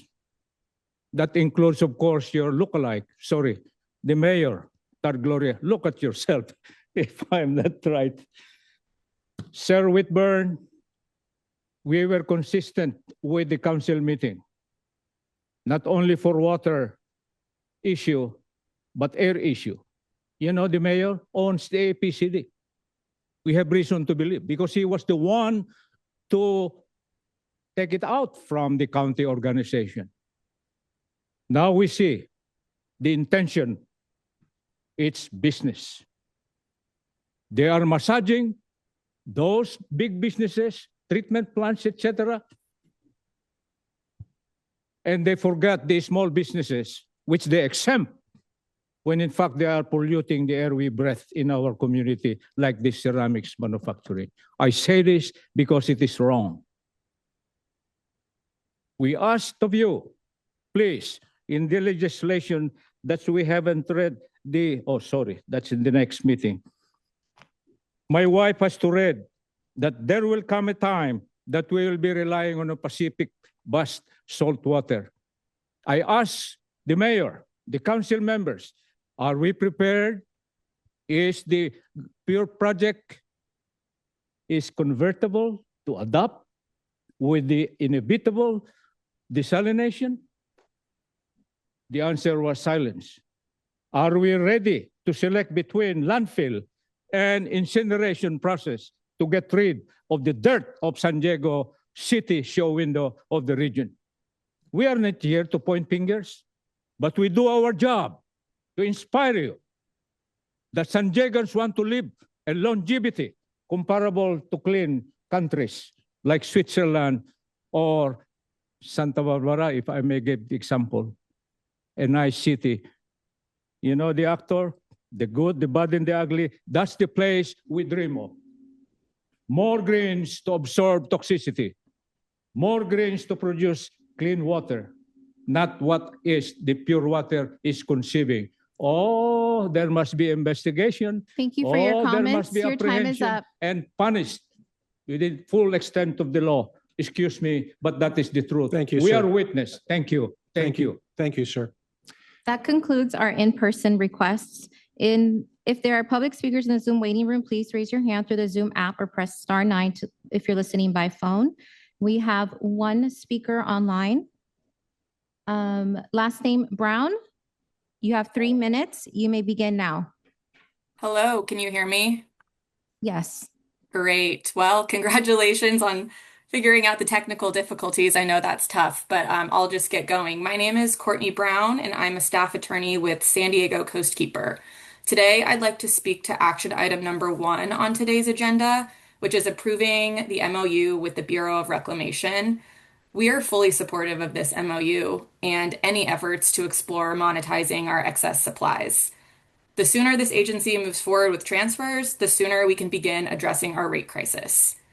This needs to be an urgent priority, and we should be hearing about it in every major planning discussion. That said, we'd like to request an informational update on what's actively being done to pursue transfers within California. While there is real uncertainty created by the Colorado River negotiations and the snowpack statistics we heard about earlier in the Water Planning Committee, we in the San Diego region have the benefit of a reliable, diversified local supply that other agencies need right now. And we should be exploring every viable option, both inter and intrastate, to accomplish that. However, ratepayers remain largely in the dark on whether these possibilities are distant concepts or near-term realities. And frankly, that gap matters when people are struggling with rising rates. We totally understand that negotiations require confidentiality. We're simply asking for regular public updates, even high-level ones, so the community can have confidence every tool is being pursued. We'd also note that we're eagerly awaiting the updated urban water management plan, as its demand forecasting will be critical context for how we evaluate the scale of these opportunities going forward. I'll just close with saying this MOU is a meaningful step that we hope all parties fully support. Thank you. Thank you very much. Thank Any you. other public speakers? Yes, we have one more. Marco, you may begin now. You have 3 minutes to speak. Hello, Dustin, can you hear me? Yes, please proceed. Thank you. Thank you, Chair Myers, for recognizing that there are public speakers. And I also look forward to the outcome between the states for the Colorado River supply and paying attention to see if the federal government by year's end will have to step in.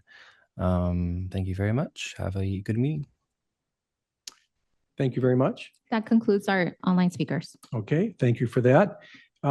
Chair's report, we'll start with news from the Colorado River regarding the post-2026 guideline update. By now, you have likely seen in the media that the basin states did not meet the Valentine's Day milestone that the U.S. Bureau of Reclamation had set for reaching a consensus proposal for new river operating guidelines. So what does that mean? Compounding the issue are the poor hydrologic conditions across the Colorado River Basin this winter that we heard a little bit about this morning. Today, as part of the committee session, staff will provide an update discussing these issues and will provide an overview of Reclamation's environmental review process underway to develop the post-2026 guidelines in light of the lack of a consensus understanding. Staff's presentation will include a look at the alternatives analyzed in the draft environmental impact statement, the EIS, released last month by the U.S. Bureau. March 2 is the deadline to provide comment letters to Reclamation of the draft EIS, and the Water Authority is actively working on that and preparing a letter, and additionally has provided a template letter to member agencies. Looking at the months ahead, there's a great deal at stake with implications for the lower basin and specifically California as we now move toward the release of the final Bureau EIS expected this summer. More, I guess, locally in California, noteworthy is a letter from Governor Newsom that was sent to the 6 other basin state governors dated February 11th. He voiced that he was encouraged by their shared commitment to find a common pathway to manage the river. He stated that we need a shared vision for addressing less rain and snow while ensuring communities and farms continue to receive the water they need. Also notable, especially locally, the letter agreed with Governor Cox of Utah that it was necessary to secure more water abundance by deploying advanced technologies and water transfers across the basin. The governor also cited that water reuse and desalination could be used to reduce the pressure on Lake Powell and Lake Mead. Turning more specifically to efforts toward interstate transfers, the Water Authority is continuing to actively work toward implementing interstate transfers that would utilize the Water Authority's desalinated seawater assets. Today, we'll hear a report from staff with a focus on a proposed memorandum of understanding with Reclamation meant to support the development of an interstate transfer pilot program. Future transfers can be a tool to support the Water Authority's efforts toward rate stabilization for those we serve, and of course, affordability as part of that process. Regarding Metropolitan Water District and the State Water Project, late last month, the State Water Project allocation increased to 30%. I think we heard a little bit about that this morning. I guess we'll find out whether it might be increased with the recent rains we had. I guess we'll just wait and see. With this allocation, Met reported that its demands are nearly balanced now, and that with only a 33,000 acre-foot supply gap, and that gap should be able to be made up with water storage programs. So this year is looking okay with Met, at least in terms of supply. Related to that, the Pure Water Southern California project earlier this month, the Met Board certified the final environmental impact report for its Pure Water Southern California project for planning purposes. Met is still in the planning phase of the project, and the board has not yet voted to fund implementation, but it will discuss that as part of the budget adoption process, which they have also started this month. We will hear more on that from the delegates as part of our committee meeting. Moving on to more, the Delta Conveyance Project. Finally, today and tomorrow, the Delta Stewardship Council is holding hearings regarding appeals of the Delta Conveyance Project certification of consistency with the Delta Plan, which is just basically the next step in the process toward whether or not the Delta Conveyance Project is going to move forward. It's an important step in the project to make sure the project meets its goals and is compliant with state law. The council is expected to issue a decision of specific findings within 60 days of the hearing or by the end of April. Staff will keep us updated on any developments. We'll now move to director's comments. Are there any director's comments before we move into more substance? Okay, there are no items on the consent calendar. We have 5 action, discussion, presentation items today. We'll start with the action item, which is approve memorandum of understanding with U.S. Bureau of Reclamation on behalf of the United States Department of Interior for the purpose of exploring a Colorado River imported water / interstate water transfer pilot program. The staff recommendation is to approve the MOU with the U.S. Bureau of Reclamation to explore planning and implementation activities for interstate transfers. I'm going to turn this over to Imported Water Director Mina Westford, who will give a presentation on this item. Thank you, Chair. Thank you, Chair Myers and members of the committee and the board. Happy to be here today to discuss this memorandum of understanding with the United States Bureau of Reclamation and potential other partners on an imported water and interstate transfer pilot program. So today we are going to be asking the committee to recommend approval of a memorandum of understanding with the Bureau of Reclamation and potential partners. This memorandum of understanding is focused on the planning and exploration of a potential interstate transfer pilot program. It does not authorize a transfer of any water. It does not dedicate any water to a transfer. What it does do is establish a collaborative framework so that we can evaluate whether or not and how pilot transfers could work across the lower basin. So as you heard from Efren Lopez in water planning today, the Colorado River system is under extreme aridification, structural, and hydrologic stress. Later on this afternoon, Alexi Schnell, our Colorado River Program Manager, will talk to you about the post-2026 operational framework that's being negotiated in real time. So I'm not going to spend a lot of time on post-2026 because she's going to cover that. But I would just wanted to highlight that interstate river management and structured exchanges already occur in multiple United States basins. What we're discussing today is not conceptually new, but it is about whether a structured pilot framework could operate responsibly within existing legal frameworks that exist today. Historically, interstate transfers have not occurred in the Colorado River Basin, not because they've been prohibited, but because the system was never designed to function that way. The 1922 Compact divides water by states. It doesn't look at market transfers. Federal contracts lock those priorities into a structure. And for decades, the hydrology and the programs have masked the urgency to include additional new tools. So as a result, the pathway to do interstate transfers was never really operationalized. So that context matters because what we're evaluating here is not really a radical departure. It is whether or not an untested but lawful tool could operate responsibly within the existing authorities that we have here today. So the regions that have invested in diversified supply portfolios are better positioned to help stabilize the system. And I'm proud to say that that includes our region.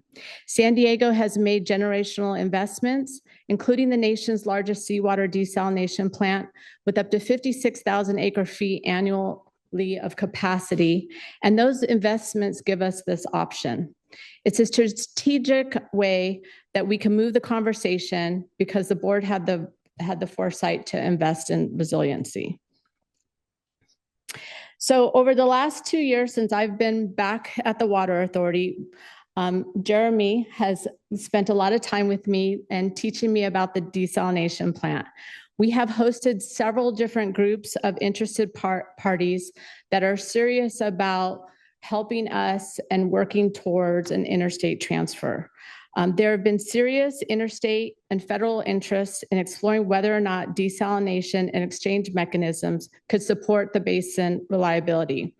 Those conversations have evolved into the idea of a structured pilot program. That led to the drafting of this memorandum of understanding with Reclamation, the federal agency that is responsible for operating the system. The MOU before you is the result of deliberate federal and interstate engagement. This has not been a speculative idea. In fact, just at CRUA, the Colorado River Water Users Association, a few of us went and met with the Assistant Secretary, the Department of Interior, and Reclamation to again reiterate what we are trying to do and have garnered their support. So as you deliberate, as they deliberate the federal and interstate engagement, we have shared with them that this exploratory framework strengthens California's understanding of what the potential tools are at our feet. Given our take or pay exposure and our fixed cost structure, evaluating these tools are a part of our duty to the ratepayers. So the MOU establishes a collaborative process to explore a pilot. It allows us to evaluate the legal, operational, and accounting frameworks, specifically how priority, shortage allocation, and accounting would function in a pilot, questions that have never been formally tested before. It clarifies roles, responsibilities between the Water Authority and Reclamation and potential off-takers. It creates a shared understanding of how transfers could be implemented if we fully pursue them. The benefits to the Water Authority is it gives us the opportunity to evaluate an early interstate transfer in a controlled framework. It allows us to assess how transfers could complement our existing take-or-pay portfolio, not replace it, but enhance it. It could create tools to minimize future cost volatility and increase operational flexibility amongst the lower basin states. In a system defined by volatility, flexibility has a big value. So this is about protecting our ratepayers by understanding the tools before we really need them. Now, what the MOU doesn't do is it does not commit the Water Authority to pursue a specific transfer with a specific partner. It does not dedicate any water supplies at all, and it doesn't commit us to any future transactions. It has no fiscal impact except for what our staff is, well, I cost a lot. So what our staff is doing for you. But it does not alter any compact allocations. It does not alter any existing federal contracts, and it does not change any priority structures. So any potential transaction would require a separate board approval. And so this board will contain full control over that. And either party that signs on to the MOU could terminate the MOU at any time. This is a planning framework. It's not an authorization. So the staff recommendation is to respectfully request the committee to recommend to the full board approval of the MOU with the Bureau of Reclamation and with the potential partners of Metropolitan Water District, the Southern Nevada Water Authority, Arizona DWR, and the Central Arizona Water Conservation District, which is an arm of the Central Arizona Project, or as you've heard, CAP. And so to explore potential for interstate transfers and exchanges. And this action is exempt from CEQA. And so with that, I'm happy to take any questions or answer. Okay, thank you. First. All right, thank you. We have a motion and a second. Discussion, we have Vice Chair Madaffer. Thank you very much, Mina, for that. And I have read this MOU 6 ways from Sunday, and I can just say congratulations on where we are today. Maybe a question for our general manager. I remember back earlier this year, I think it was, or last year, I think it was in June, I don't know, maybe it was in August when you, Dan, and Mina and I met with the Assistant Secretary of the Interior in Boulder, Colorado, and we were talking about this MOU. And this is something that what I don't think you mentioned, Mina, the Bureau and the Department of Interior is pushing very hard, much more than us, frankly. This is very important to Interior, very important to the Bureau. But I remember we were talking about getting it to CRUA. But I guess, Dan, help us understand why has there been such a delay? Because we were going to have it in December, and here we are now, February, and what's been going on? Yeah, it was about August, September in Boulder when we had that meeting, and Department of the Interior and Reclamation, they have been very supportive of this all along.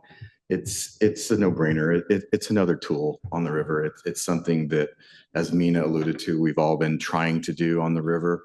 It's just never been tested. And so they were eager to support us. As far as desal goes, we have the water now. It's something that can be done.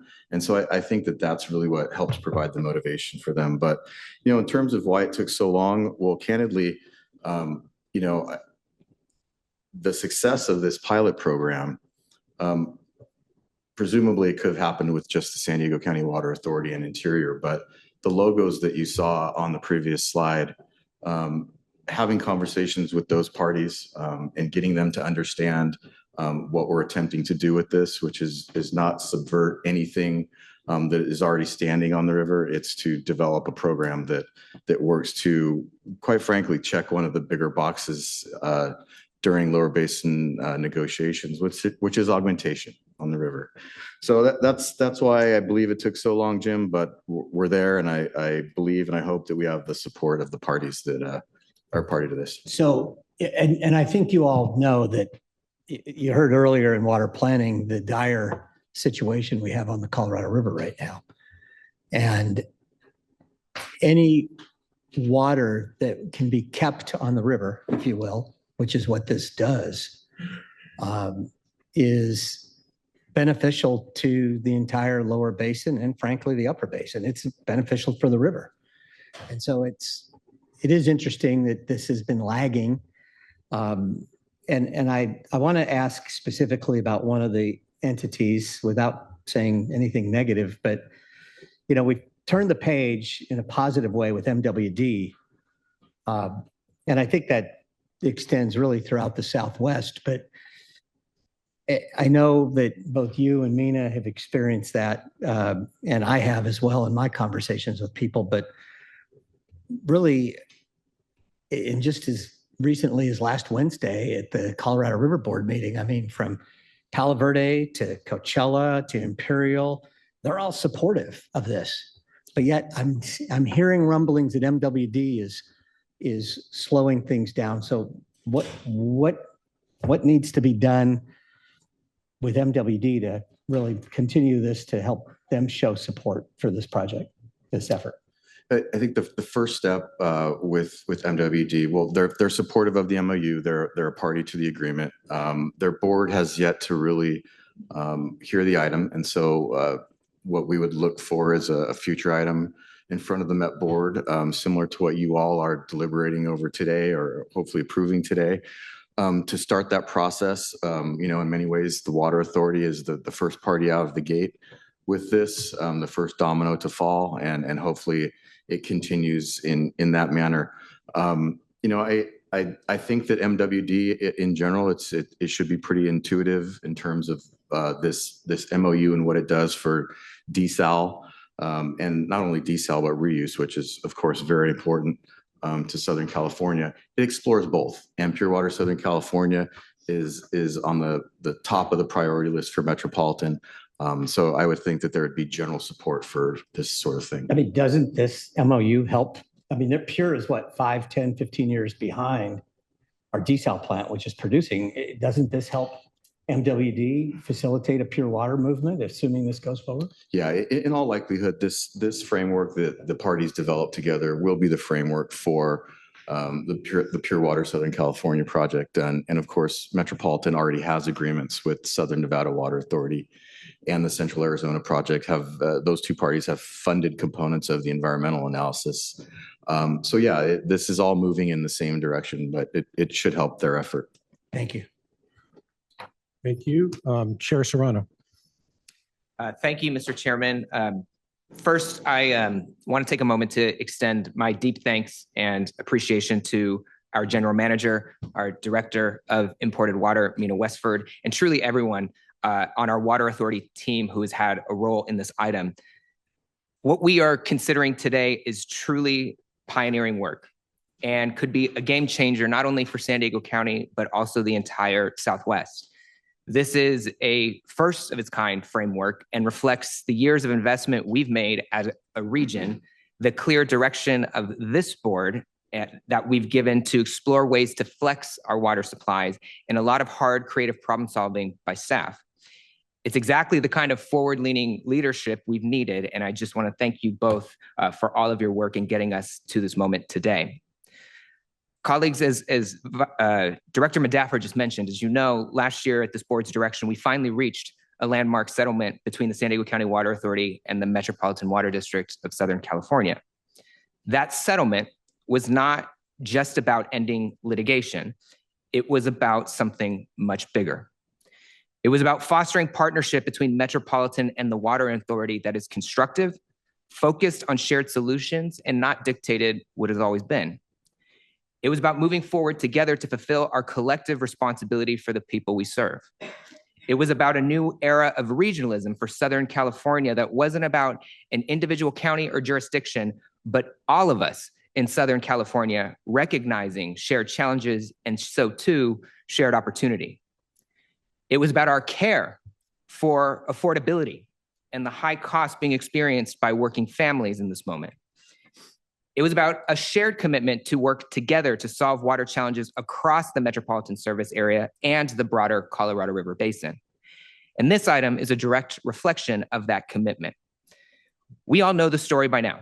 For more than 2 decades, the Colorado River Basin has been experiencing sustained challenges, reduced inflows, historically low elevations at Lakes Mead and Powell, and operating assumptions that simply do not look like they did a generation ago. Those conditions have fundamentally changed system operations and forced all of us across the basin to rethink reliability, flexibility, and how we move and manage water. And that's why this memorandum of understanding matters.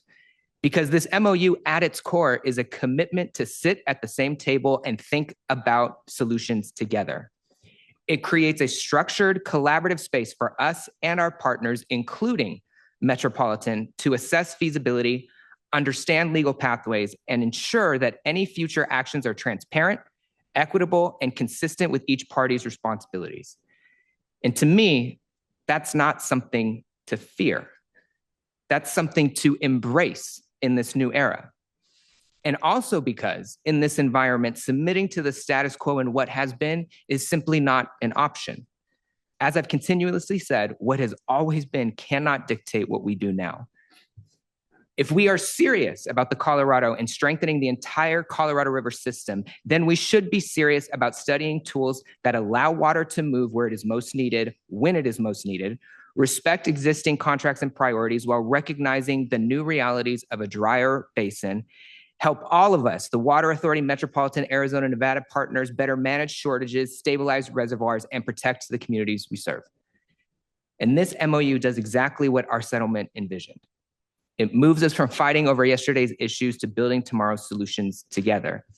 It says very simply that we are willing to explore with Metropolitan and with our basin partners how our investments in desalination can help support a more resilient, more flexible Colorado River system. And it signals that we are prepared to lean into cooperative problem solving at a time when that unity is more important than ever. And so, colleagues, I genuinely believe that the strongest position for all of us, including Metropolitan, is one where we move forward together, aligned around the need for flexible, legally sound, basin-wide tools with the ratepayer at the center functioning as our motivation. This MOU is a step in that direction. It honors our commitment to collaboration, and it reflects the kind of leadership that this moment demands. And I'll close with this. When I first got here in May of 2021, as we have now navigated these challenges about water supplies and most importantly, affordability, what we're talking about was a common suggestion, but it was always deemed unachievable, unthinkable, or just plain impossible. Colleagues, this is that conversation. And so it is for these reasons that I will be supporting this item, and I respectfully request your yes vote as well as the support from all of our other parties who are party to this MOU. Thank you very much, Mr. Chair. All right. Thank you, Chair Serrano. We have Director Scalzetti. Wow, I can't even follow that. I was just, hoping maybe I'll just send my stuff to Serrano instead of ChatGPT now. No, but if you can copy and just paste my comments from his. So I have nothing else to say. I think you hit on all the points, so I appreciate you hitting on all those points. I've been begging and screaming to get at the table and stop litigation, and that's what we've done. So I'm pretty proud of this. And last thing I just would offer up, if Director Murdaffer wants to switch with me with the second in the motion, and I think it's a little more passionate for you, I'm willing to do that. Thank you. Can I just add one comment, because you reminded me of something on the post 2026. We're not at the table. So to your point and to Chair Serrano's point, this is our table. We just created it. So thank you. Thank you, Vice Chair Katz. Thank you. We've been giving direction to the general manager and to Mina and to the staff to come up with exactly this type of planning framework, this MOU, for the last 2 years. And Dan and his team have followed through and talked about it this way with the MOU and interstate, and the same thing with interstate and water transfers, doing exactly what we asked. And you could see that from how quickly the motion was made and the second was made as soon as the question was on the table. So you're doing exactly what we asked, so thank you. It was great to see the logos on the slide a few slides ago, where it showed Arizona Department of Water Resources, it showed Central Arizona Water Conservation, it showed San Diego County Water Authority, and it showed Metropolitan. I really think all of these players are going to be part of this solution.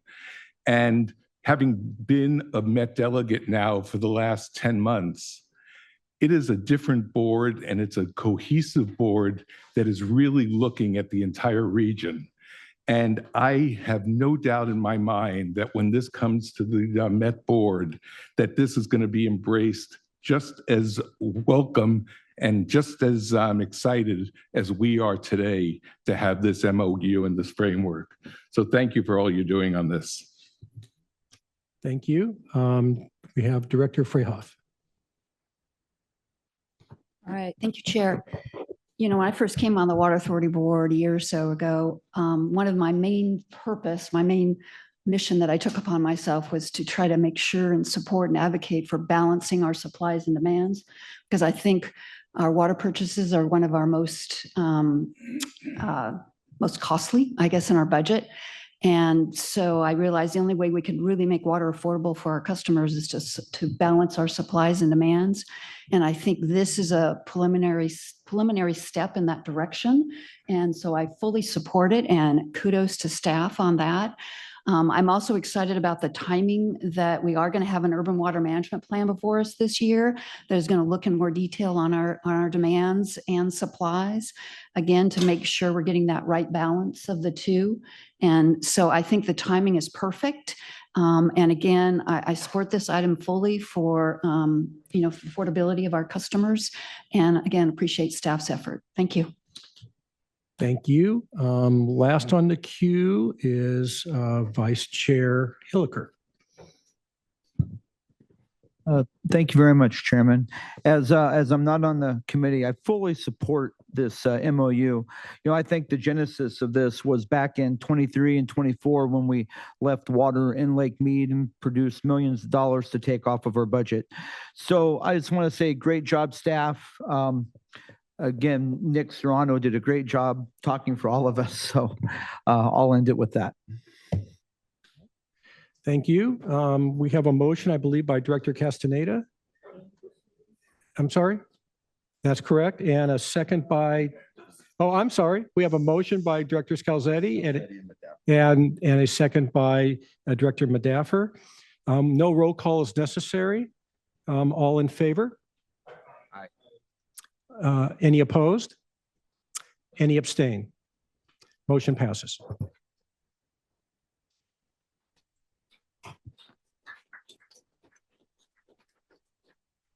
All right. And next we have the MWD, the MWD Delegates Report. First up is Director Fong Sakai. Thank you, Mr. Chairman.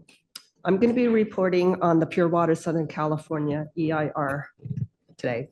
So earlier this month, the Metropolitan Board certified the final environmental impact report for its Pure Water Southern California program. Thus far, the board has not yet voted to implement the program, and Metropolitan is still studying potential staging and other potential program options like direct potable UV use, which could significantly reduce the amount of backbone pipeline and help us reduce costs. Citing concern that Met is moving forward with the program before the board actually approves implementation, one board member made a motion to condition the EIR certification by requiring staff to conduct further analysis and assessments on other supply investments before additional spending on the program. Met's general manager said conditioning the certification would hurt Met's ability to negotiate with other entities for grants and partnerships. And while the committee supported the condition certification, ultimately, the board unanimously supported certifying an unconditioned EIR, as the GM assured that Metropolitan would evaluate all options before implementing Pure Water Southern California. Another important development this month is that Met started its next biennial project and rate setting process before its expected adoption this April. As it relates to Pure Water, Met proposed to include $150 million to fund early implementation of a 45 million gallons per day project stage as part of its CIP program budget. We'll move on to Delegate Denham and also our general manager, who's going to be sharing more details on Met's budget development. Yeah, I'll just cover this at a really high level. The 27-28 budget for Metropolitan is looking to be around $5.6 billion. That's over a 2-year period. Over that 2-year period, Metropolitan's looking at a 19% rate increase, spread evenly at 9.5%. The CIP, as Director Fong Sakai alluded to, it currently is just under $1 billion. 5 years from now, that number will probably be around $3 billion if Pure Water Southern California is implemented and approved on plan and on schedule. There's also 105 new FTEs that's being proposed for the MWD budget. Some of that, or the majority of it, I believe, is related to its operations and maintenance and CIP. Kind of backtracking a little bit, the CIP, those big numbers, what staff has presented is a picture of, I don't know if it was portrayed exactly as deferred maintenance, but there's certainly a backlog going on. And what staff sees, and I think the board has been told at least, is that there's going to be a baseline level of needed CIP spending into the foreseeable future at that $1 billion, if not $3 billion clip that I was kind of alluding to. So we got the first presentation. There are a number of workshops that are planned throughout this month and next towards approval of a budget and rates for Metropolitan in April. I think Director Miller is going to give some insight about Tuesday's workshop. Thank you, Dan. As Dan said, we had our second workshop on Tuesday. We've got 3 more workshops coming up, and they hope to have a budget in place by April or May. Regarding Pure Water SoCal, we indicated we needed more information on costs, production, sizing, out-the-door costs, purchasers, agreements on who's going to take the water, what they're going to pay. There's a whole bunch. And one of the items that, of course, I'm big on property. One of the items I focused on is a $15 million accrual of a piece of property that's required for the system to function, buying the property in this budget before we've approved a budget or approved a project. So I brought up that I'm hoping this is not another Delta Island thing where we buy something that we don't need down the line. So they said that it's a real good deal and it's not overpriced, and it's from the city of Whittier, and it's a great deal, but it's in the $150 million budget for Pure Water. If we approve that initial spend, as I've alluded to in the past, it's the train leaving the station. It's just another log on the fire that we're approving of spending money. And then, of course, we'll get another one in 6 months saying, oh, we need to do this. So this is not, we're not committing, but we need to spend this money. So we're going to burn through all of the grant money, the free money we got. We're going to burn through that on this, and then we're going to be into spending real cash on the project. You've heard about the increases. Dan alluded to 9.5% for each of the next 2 years. If Pure Water goes through, it'll be 9% for the next 10 years. We will see excess and $2,000 water by the early 30s. So the $900 water we're getting today will be closer to $2,000 by 33, 34. And that's a 9% increase for the foreseeable future. Without Pure Water, the increase dropped down to 7.5% for the first 2 years and slowly dropped down to 4% over the next 10 years. So it's a dramatic decrease in what the overall cost of water will be. So we're all studying that and waiting to see the numbers come out. And I'm pretty sure that it's going to be a phased project. I think that's becoming a reality, that it's going to be a $45 million starting project if it gets passed. Staff wants to spend $1.4 billion per biennium meaning 2-year program. They want to spend $1.4 billion because it's determined it's got a $16 billion backlog of projects. They actually identified 680 projects in the meeting on Tuesday, and they have identified 380 that they want to work on. And that starts from a small $200,000 projects all the way up into the $50 million projects. Their remove and replace or remodel is quite extensive, even without Pure Water. So we are studying the scenarios again, came to the forefront on the C and D scenarios. And a couple of members made questions on whether we should abandon the D scenario and focus entirely on the C scenario, which is plenty of water and low demand, as opposed to high demand and low water. So we may be moving to implementing that. And if we do, it means we need less new water and some storage rather than a lot of new water and a lot of storage. So we'll be analyzing that to see what it looks like for the next 10 years. And obviously, being an elected water guy who gets voted onto the VID board, which places me here and at Met, I still relate to the customer out there that has to pay these water bills. And so our delegation up there is constantly talking about affordability and trying to keep rates real and projects real and needs rather than wants. That concludes my report. Thank you. Okay, thank you. Before we move on, I just want to express my appreciation to the Met delegates for the hard work that they do. A lot of times, I don't think we realize how much traveling they do, how much time they spend on all of these issues. And I just wanted that to be a reminder for the work that they're doing, not just for San Diego, but for our entire Southern California region. So thank you for that. It's very much appreciated. And we have Director Roback. So Marty, I watched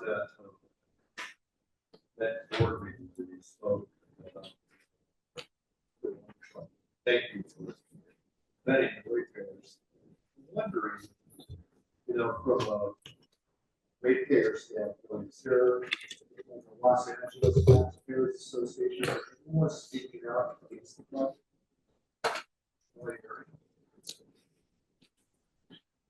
We are starting to see rumblings of people questioning it, but right now, again, it talks with our delegation, with Dan and with Mina. To me, this is deja vu all over again. I remember going to the city or to the community forums we had for desal and sitting there and listening to all the people come in and tell us how wonderful desal was. All the unions, the NGOs, the politicians, this is the greatest thing since sliced cheese. Well, it's deja vu. We have the same groups coming through, praising the projects, saying we need to do this, we need to spend the money, the unions want the work, the politicians want the water, and not one person's talking about what the cost is going to be coming out the end. And so it's the usual well-meaning crowds that are speaking out for it. Very few speak against it, but we are seeing some people talking about affordability and what's that really going to look like. And it's been a moving target.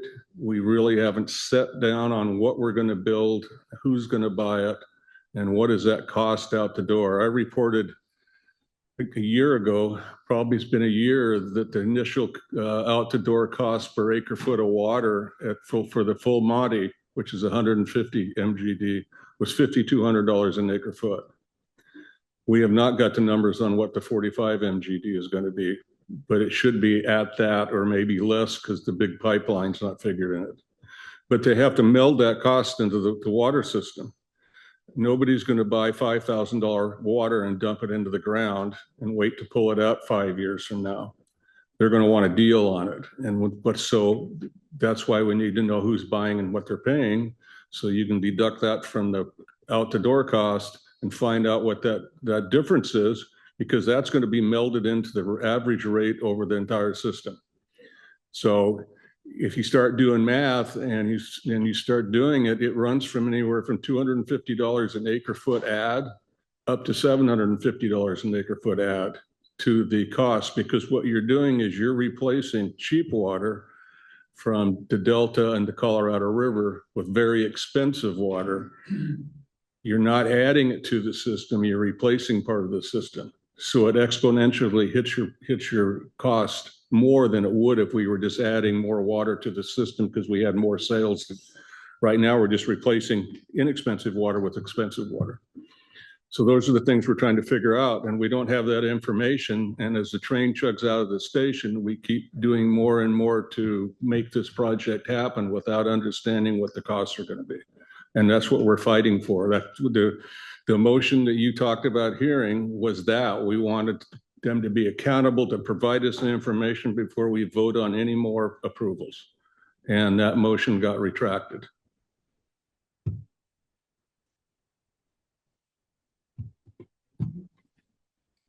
Thank you for that excellent question, Director. I see nothing else, any other speakers in the queue. So we'll move on to the next item. We're doing a little bit of a shuffle here, but we're first going to have the presentation on the Colorado River Basin post-2026 operational guideline update. I'm going to turn this over again to Imported Water Director Mina Westford to introduce this item and staff. Thank you. Alexi Schnell, our Colorado River Program Manager, is going to give us a brief update on the Colorado River Basin post-2026 operational guidelines. As it was said earlier by Chair Myers, the comments are due to reclamation on March 2nd. And so I don't want to steal Alexi's thunder. I'm going to let her give you the presentation. Okay, great. Thank you, Mina. Good afternoon, Chair Myers, members of the committee and board. The corresponding memo for this update can be found starting on page 115 in your packet. And I'll just start off by saying this really is more of a check-in update than providing an answer, because everything with the negotiations and what's going on the Colorado River for new guidelines is very much in uncertainty right now. But I will provide you with as much as we know.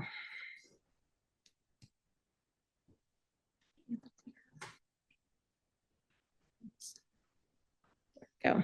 Okay, so a little bit of background. The Colorado River and its two primary reservoirs, Lake Mead and Powell, are operated by the Bureau of Reclamation under guidelines and agreements that are expiring this year. We also have binational agreements with Mexico expiring. So the operational guidelines really are essential for balancing water supply and demand, especially in the face of prolonged drought conditions and climate change that we're seeing. So all over the news, the windows to develop the new guidelines, it's narrowing. The guidelines are needed prior to October 1st for the start of water year 2027. A little bit of background, if you're not familiar with what this says up here, Reclamation's NEPA process, the National Environmental Policy Act, known as NEPA, is federal environmental law that requires federal agencies to assess the environmental effect of proposed actions as part of their decision-making process. So under NEPA, Reclamation published its draft environmental impact statement, or called draft EIS, which is meant to shape the development of the new guidelines. So this complex timeline here is meant to point out the fact that we've been at this for a while. Reclamation kicked off the process initiated the process for the post-26 guidelines back in 2023, so almost 3 years ago. And in early 2024, we were still looking back then for a consensus agreement between the 7 basin states, the upper basin and the lower basin. That didn't happen. Both the upper basin and the lower basin provided their own alternative to reclamation. We still thought we'd see a draft EIS back then in 2024. That's what was just released last month. So last year, a year ago in January of 2025, an alternatives report, if you saw that, was released. That gave us some insight into the alternatives that Reclamation would include in that draft EIS that just came out. And then this past year, last year in 2025, the basin states continued to meet, still no consensus 2 years in. So Reclamation established, they set a deadline or milestone of November 11th for there to be a consensus agreement. As we know, that was missed. February 14th, you heard talked about today, another milestone set for there to be a consensus. That's been missed. In the meantime, Reclamation really needed to keep to the NEPA process, because if we're going to have guidelines in place by October 1st, the NEPA process needed to proceed. So they did release the draft EIS in January without a preferred alternative. And then the items up there with the orange box around them are just for future. March 2nd, Mina mentioned, Monday is the deadline, the end of the public comment period. That's the deadline for comment letters to be submitted on the draft EIS. And then this summer, we do still anticipate Reclamation releasing a final EIS and record of decision. So much to come on that. Okay, so I want to take a quick look at basin hydrology. I don't think this is any secret. Everyone's hearing this in the news. It's all over about worsening conditions in the basin. So storage in lakes Powell and Meade are at record lows, and the poor hydrology really is compounding the issue and is one of the components that's making negotiations between the basin states very difficult. So one of the numbers I'll highlight here, the forecasted inflow for water year 2026, that's projected to be at only 52% of normal. And that's a really interesting figure considering right above that, you'll see the precipitation is at 91% of normal. It's recently improved a little. The snowpack at 69% of normal, but for the forecasted inflow to still be so low, that we see happen likely because of evaporation and dry soils related to climate change. So that is really changing conditions in the basin. And recently announced by Reclamation that if hydraulic conditions continue to deteriorate, Reclamation's latest projections indicate that Lake Powell for the first time could actually decline to minimum power pool level in December. And of course, Reclamation is not going to let that happen, but the projections show that that could occur. And then this is just to quickly highlight operational policy addressed in the draft EIS. It's different for the upper basin. The operational elements that need to be looked at for the upper basin are different from the lower basin.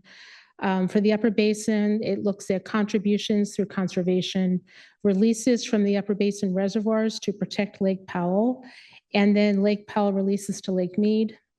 Lower basin, we're looking at shortage reductions, triggers for those shortages, and then system flexibility with water transactions and storage. So listed here are the 5 alternatives that are included and analyzed in the draft EIS that was released in January. And none of these was identified as a preferred alternative. So I'm not going to go into a lot of detail in terms of what's actually included and involved in each of these alternatives, but the board memo associated with this presentation does have that detail if you want to look at that. Just importantly to note that is that these alternatives here really represent a broad range of alternatives, and that will likely provide the necessary analyses for components that may eventually make up a preferred alternative in the final EIS. So if there's a consensus agreement that does come forward, likely that can just be dropped into the environmental analysis. A lot of that analysis will already cover it. That's been done, and then that could be named as a preferred alternative in the final EIS. So we remain hopeful. Shown here just to show you how broad these alternatives are. You can see in the first column that release volumes from Powell to Meade for between the 5 alternatives range from as low as 4.7 million acre feet up to 12 million acre feet per year. The second column shows the maximum shortage to the lower basin in a year's time frame. And that ranges from a low of 600,000 acre feet per year all the way up to 4 million acre feet of a shortage in a year. So, and as we know, a priority, as Mina talked about today, a priority for the Water Authority is flexibility that would allow for intrastate and interstate water transfers and exchanges.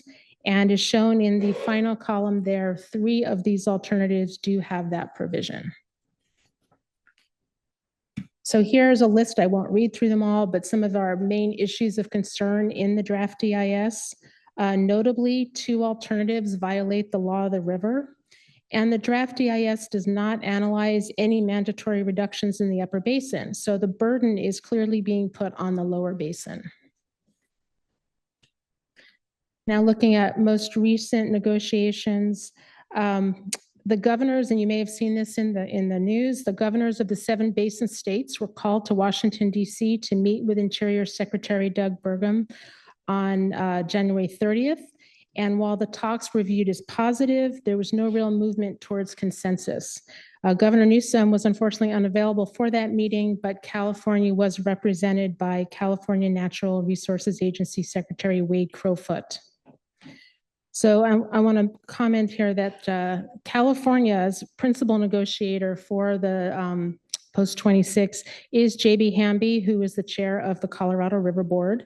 And I do want to recognize that Water Authority Director Jim Medaffer is the vice chair of the Colorado River Board.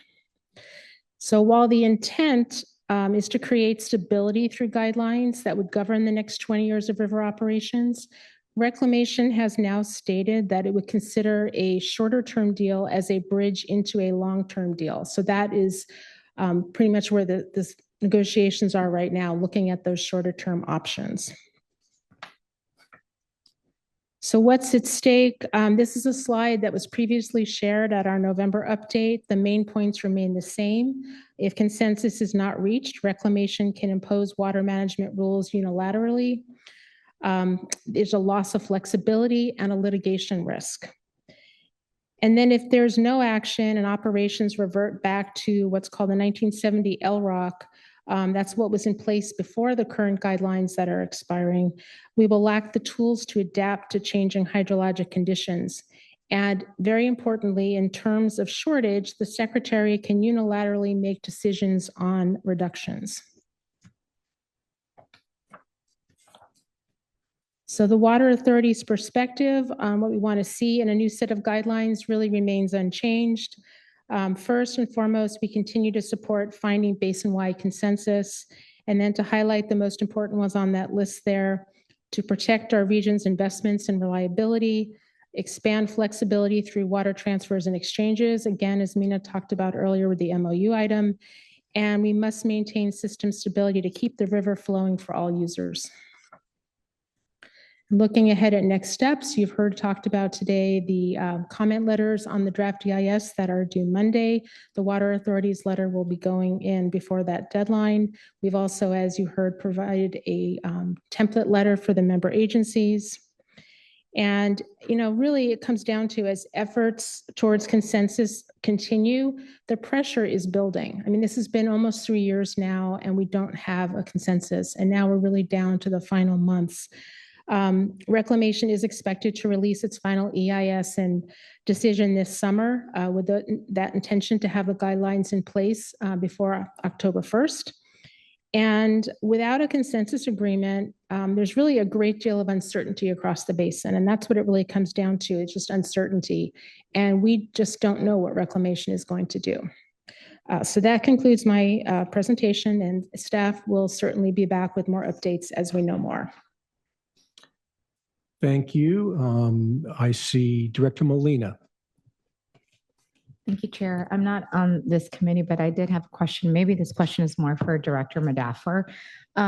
What is the probability of actually reaching any consensus?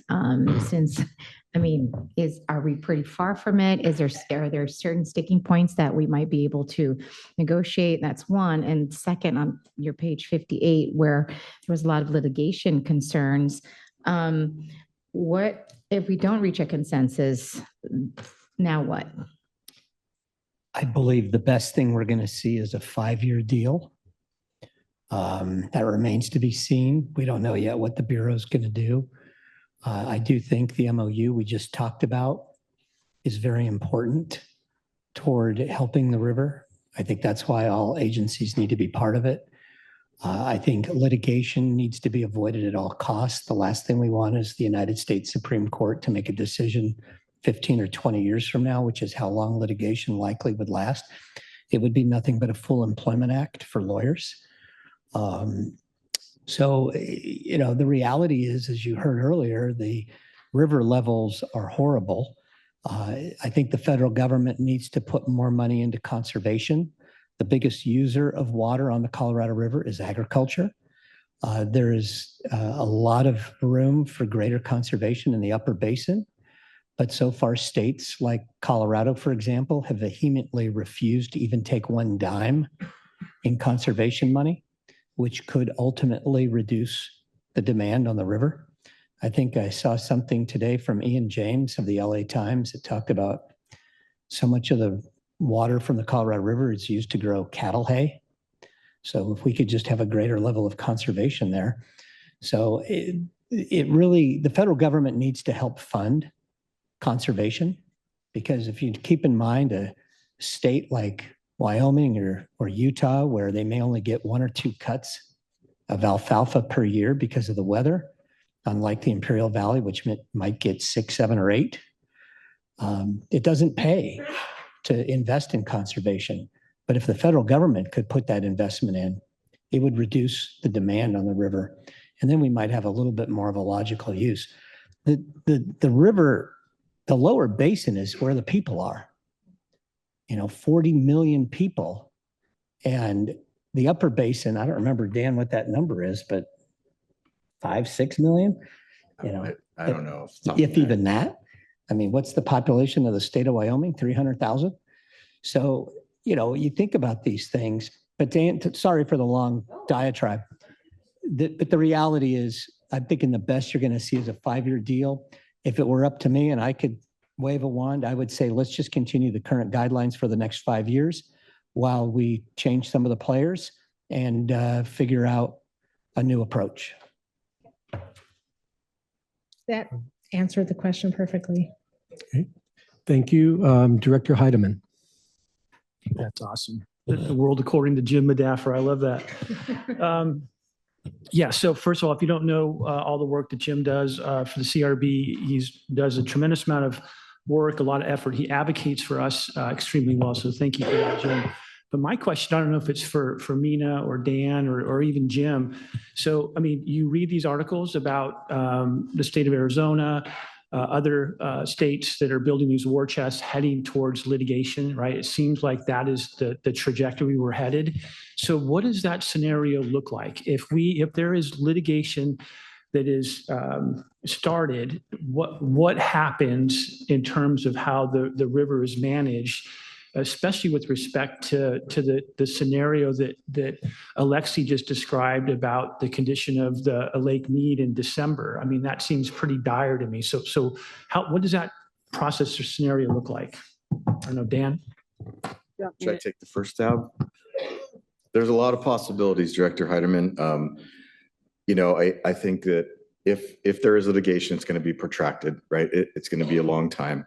Whether or not the priority system is upheld during that litigation, you'd say 50-50. So let's say it's not, and there are cuts will be deep and severe. But ultimately, hydrology will win the day. I think, the river is projected to be, or the Lake Mead is projected to be 1,000 feet here pretty soon, dead pool. You're getting to close to 800 acre feet. So Mother Nature will probably decide before any lawsuit is settled. I would just add, if they go into litigation, that really stops all the discussion, right? People will go into their corners and there won't be any opportunities to even be able to have a discussion about opportunities that are there for even a Band-Aid fix, because that's what litigation does. And I'll just add, the state of California is also, without talking too much about it, we're not asleep at the switch. If it gets to litigation, the state of California will be ready. We have the greatest share of the Colorado River, and we are going to do everything we can to defend our rights to that share to the last bitter drop. So, Colorado, all those guys that want to start playing games, bring it on. I think that's the last move, though. It's a stupid move to go to litigation. And that's why I think we ought to just continue the existing guidelines and take a deep breath. And like Dan said, the hydrology is what's going to ultimately decide things. You can only divide up what you don't have. You can't divide up what you don't have. And that's really what they're fighting over right now. And I frankly think the lower basin has been very, very reasonable. I'm sure Mike Lee will put out in the next thing tomorrow, the Ian James column that was in today's Boiling Point. It was a column he put in the LA Times. It's not an article, it's a email column. But I shared it with them earlier today, and it's very good. And can I just say one last thing? Dan and Mina, and frankly, the whole imported water team at the Water Authority, they are just burning the midnight oil over this thing and really deserve a lot of praise and a lot of credit. Obviously, we're going to have a discussion later today in the board meeting about some other things that are related to all of this, and we've just approved that MOU. This agency is doing more than anyone in the lower basin right now to really help preserve the life of the Colorado River. And I think Dan and Mina owe we have a lot of gratitude to them for that. All right, thank you. Next in queue is Director Robach, then Director Freehoff. So my question is kind of a follow-up to Eric. So, and this is towards directed to Jim as well, Director Medaffer. I read an article yesterday that the Central Arizona Project has a working group they formed, and they're actually out on the airwaves now with commercials defending, and advocating for their position. I don't know if you want to go on the record on this, but what Dan's telling me, so you're shaking your head, some dysfunction at the Colorado River Board level where you can't get on the same page. And again, like you said, Jim, California has a lot to lose. So I'm a little, not that that's going to make a difference at the end of the day, running commercials or whatever, but it seems like we need to be strongly advocating for our position. Yeah, if you want to speak to that at all. I would just say that people have got to say what they have to say because they have their own political interests in that state. I would think the reason, as you heard earlier, the Department of Interior is really pushing hard for the MOU is because the Trump administration recognizes how important it is that we get water to Arizona because Arizona needs water. So it's political. And I think as long as we know that, what was it Mark Twain said? What's the line? Whiskey's for drinking and water's for fighting. And that's where we are right now. Great, thank you. I'm not on your committee. I appreciate the opportunity to talk.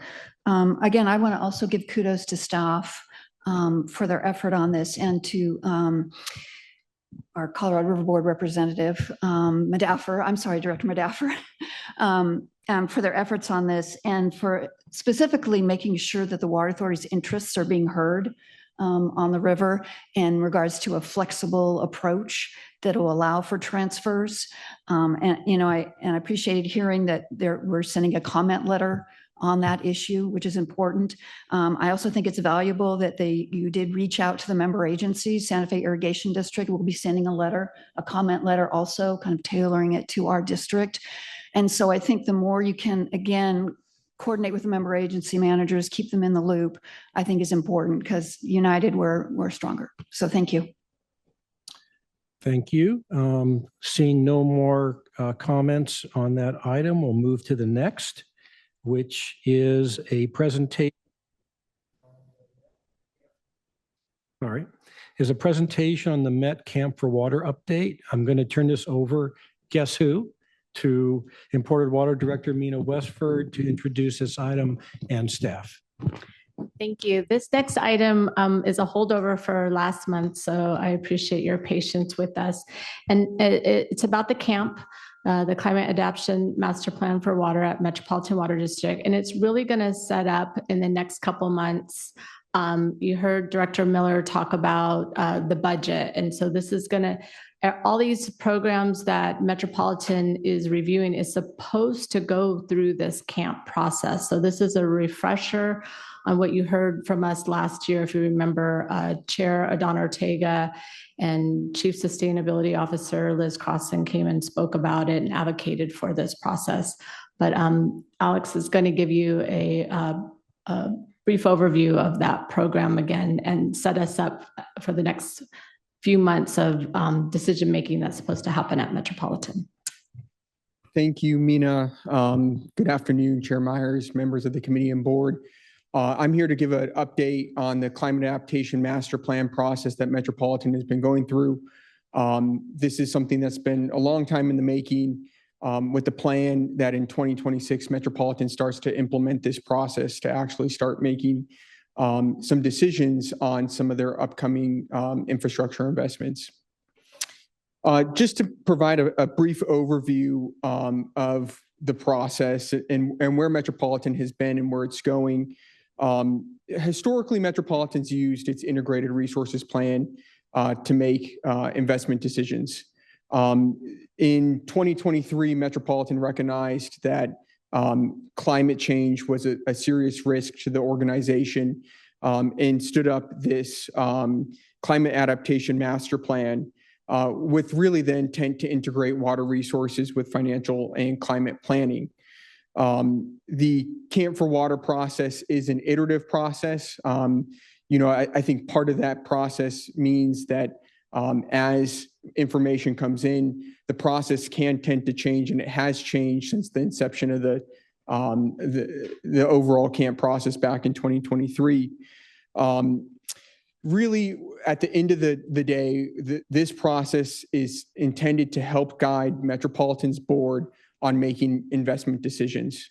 The idea here is that in 2026, Metropolitan will be bringing through a number of projects, including the Delta Conveyance Project, Pure Water Southern California, and sites through this process, and it will help provide information to help guide the board's investments. A lot of the information that was derived in the Climate Adaptation Master Plan process really came out of the Integrated Resources Plan Needs Assessment, which happened back in 2020 and 2021. You'll hear, and you've probably heard a number of times that this idea of scenario planning and what scenario planning means. This is an oversimplified chart. I just want to recognize that right up front. You hear scenario A, B, C, and D, and those are the four scenarios represented here on this chart. The scenarios, even though they're simple and there's only four of them, they're backed up by a whole host of different drivers. Those different drivers are water demands, climate change, population, supplies, assumptions about the economy. All of them have different assumptions incorporated within them. And for example, scenario A and scenario D have different assumptions based off demands, different assumptions based off where the economy's at, different assumptions based off the population. And those really drive these four different scenarios. The graphic here off to the right-hand side is oriented in such a way where toward the top, scenario A and scenario B have greater imported supply stability. Scenario C and scenario D have less imported supply stability. And then A and C on the left-hand side result in a lower demand on Metropolitan, and B and D on the right-hand side have a higher demand on Metropolitan. And I think the most critical part of these scenarios here was that this was Metropolitan's way to depart from a single projection, recognizing that we don't necessarily know what the future holds. And any one of these four scenarios was just as plausible as likely to happen as any of the other scenarios. So A was as likely to happen as D, B as likely as C. In 2023, Metropolitan adopted a policy of using representative concentration pathway 8.5. What representative concentration pathways are there really assumptions about greenhouse gas emission. You can see off to the right-hand side, there's three common greenhouse gas emission scenarios that are often used for climate planning. It's RCP 2.6, which is low emissions, RCP 4.5, which is low to moderate emissions, which are more or less kind of on track with today. And then RCP 8.5, which is a very high emission future. The state of California uses an RCP 8.5 emission standard for most of their planning. And in order to be consistent with that, Metropolitan also adopted a policy of using RCP 8.5 in its climate adaptation master plan process. What that did, and remember, all four scenarios were plausible. And what you can see here off on the right-hand side is we call this the cone of uncertainty. The intent here is to recognize that as you move through time, your future, the further out you get, is more uncertain, right? We know with much more certainty what 2027 holds than we do what 2047 holds, right? So the further you go out in time, the more uncertain the future is. When Metropolitan started the process, all four of these scenarios were just as likely as the other. when you look at out in the future, scenario A was just as likely as scenario D. When they adopted this policy of using RCP 8.5, what it did was it essentially took the bottom two scenarios off the table.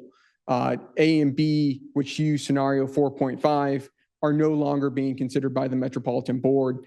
What we're looking at is really scenario C and scenario D, which happens to coincide with two scenarios that need a much greater investment in order to maintain that reliability out into the future.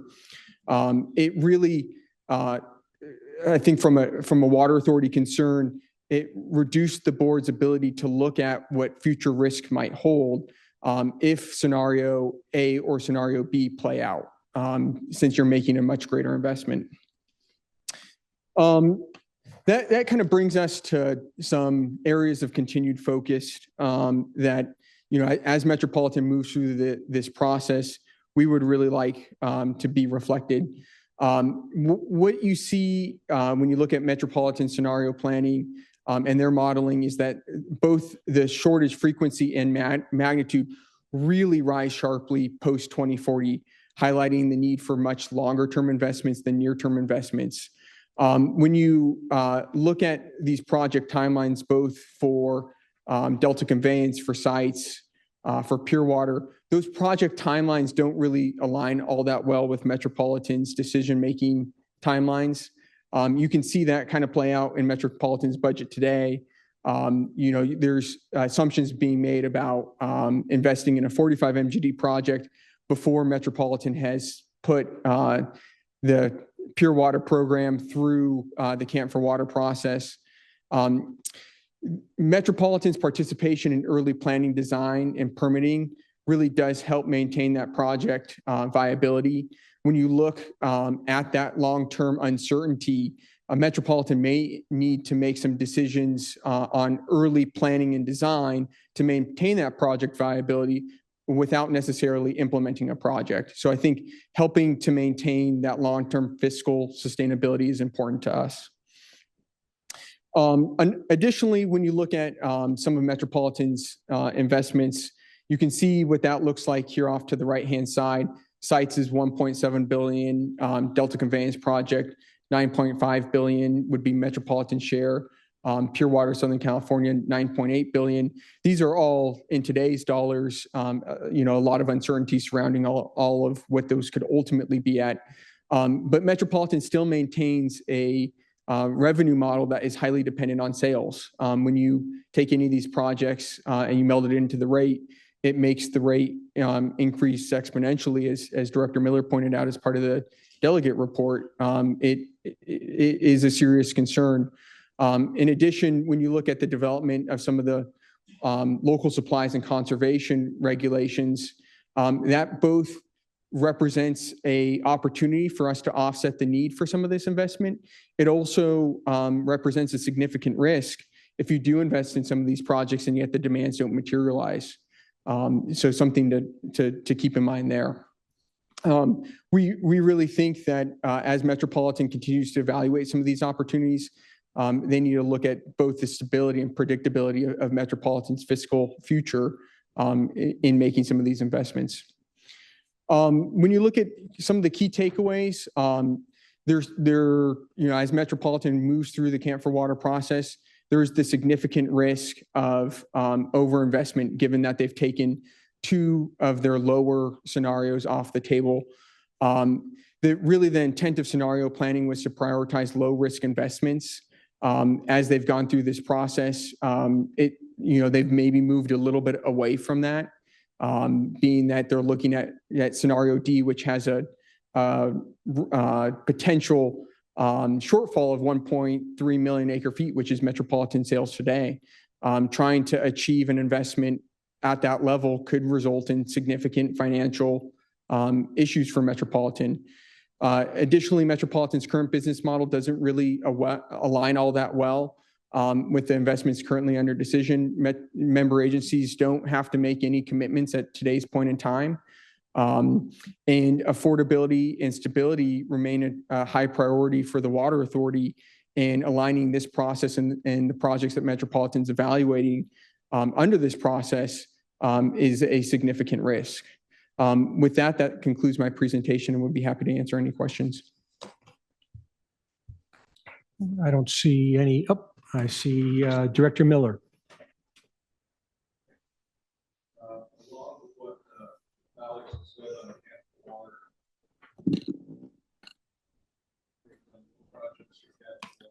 Microphone? Yeah. We don't know how Camp for Water is going to work. We don't know if it's going to work. It's just out there. It's a process where we grade the projects for need, cost, reliability. Is it going to solve all of our future problems and what have you? But it's a whole new program. It took 2 years to develop, and we don't know if it's going to work because we haven't run a project through it. And so we're concerned that we have a program that may not give us the answers we need. The projects are graded on a 1 through 5 grading. And I looked at it and I said, what happens when all the projects get a 3? You're right back there looking at which one are we going to do? They're all equal and we can't do all of them. So my concern, and I voiced to them, was you've got the parameters so tight that you could have equal projects. They need to maybe spread the parameters so you got a 1 through 10 instead of 1 through 5, just so we can split them up and make them stand by themselves. So we're hoping the Camp for Water process will happen next year and we can take this first pure water project through it. And then we'll see if it actually comes to fruition. I know former Director Goldberg worked very hard with the staff up there to try to come up with a program where we could fairly analyze these big projects to make sure we don't have stranded assets, underutilized assets, and high costs. So it's yet to be determined whether the process works. Hope springs eternal. All right. Thank you. We've got Chair Emeritus Director Delegate Vice Chair Katz. Thanks. Thank you. Thanks, Alex. There's so many unknowns when you're doing these plannings, especially on Camp for Water. And the Metropolitan decided to go with scenario D, which is the most demand. They get a lot of water right now from the Colorado. If negotiations did not go the correct way and they lost a lot of the water that they count on, and also the inevitable drought, wouldn't scenario D be the right scenario? Scenario D could very well, I mean, it's as plausible. Watch this political answer. It's as plausible of a scenario as any of the other ones. So it could very well end up being the full scenario. I think the concern is that the board needs to understand the risk of investing in scenario D if scenario A ends up ultimately playing out. When you look at Metropolitan's negotiations on the Colorado River, they are planning on losing up to 200,000, maybe even more acre feet annually out of their base apportionment. Scenario D, scenario C do have a much greater investment in supply. At the same time, when you look at their current demands today, they're at 1.3 million acre feet, even below that, which is the lowest that they've had in their history. So, things can tend to balance out. I think the biggest thing I would impart on the board is that it's about looking at that risk and what you might do if a different scenario in the future plays out that those demands don't materialize. That's an excellent answer, Alex. I'll just add, and we're not including all of the member agencies' LRP programs, right? And so there's a lot of other individual local agencies that are also making their own investments that count towards that supply gap. We just need to stay aware that with Colorado and what's happening with Colorado, with an inevitable drought and other demands like that, Metropolitan and all water agencies have to be looking at the future. And pure water is one of those things. And you have to do those type of plannings, just like we did 30 years ago, 20 years ago on desal, and it was the right decision at the time. Yeah, I think that's a great point. I think the other point to think about is building in that flexibility. If you do a baseload project like a Pure Water, how do you put together a program that builds that flexibility in so that you can, if a future plays out that's different, you can make sure that you're offloading that to maybe a Colorado River party or an external party. Last comment. Director Miller and I are wrestling on who really is the man of the people. Should I decide that? Okay, yeah, all right, that's Dan. Okay, you'll decide that. Thank you. No one else in the queue. I just want to comment that I think staff knows that I've been paying a lot of attention to those scenarios over the last few years, had some discussions about them, and I'm just happy that we're keeping all of them on the table, or at least proposing that they all be kept on the table, because the last thing we need is to spend billions and billions and billions of dollars and possibly have stranded assets. So thank you for keeping that on the table and giving the opportunity to the Met Board to look at everything when they make their decisions. And with that said, there are no information items on the agenda. There's no closed session items here, although we're going to have one in the main session to continue on with some of these discussions. And we are, oh, I'm sorry. Go for it. Are you I'll good? talk after you hit the gavel. Okay, and we are adjourned, and we will have LPO in 5 minutes. We will not have LPO in 5 minutes. Okay. We're going to skip LPO today. We lost a number of our speakers because of some of the technical difficulties that we had with our audio video. They had prior commitments. Chair, sorry. We'll get them on next time, but we're going to go straight into formal board at 2 o'clock. So that's about 8 minutes. All right. Thank you, everybody. I'd like to call the February 26, 2026 meeting of the San Diego County Water Authority Board of Directors to order at 2:06. We have no remote participation requests today from directors. Therefore, all votes will be cast using the voting buttons at your seat. As we move through our agenda, I will be moderating request to speak. To request to speak, please press the speaker button at your seat. Director Castaneda, will you please lead us in the Pledge of Allegiance? Thank you very much. Please stand if you can and hand over your heart. Ready? Begin. I pledge allegiance to the flag of the United States of America and to the republic for which it stands, one nation, under God, indivisible, with liberty and justice for all. Thank you. Thank you, Director Castaneda. Madam Clerk, will you please call the roll and announce whether a quorum is present? Secretary Acosta. Here. Director Katz. Cole. Yes, President. Coates Hedberg. Here. Scolzetti. Here. Vice Chair Hilliker. Here. Director Morrison is absent. Director Sanchez is absent. Director Myers. Present. Rivera. Present. Roback. Quaylen is absent. Director Williams. Here. Heidemann. Here. Norman. Here. Wall. Here. Abdullahi. Present. Ayala. Here. Bakowitz. Here. Douglas. Here. Fong Sakai. Present. Macedo.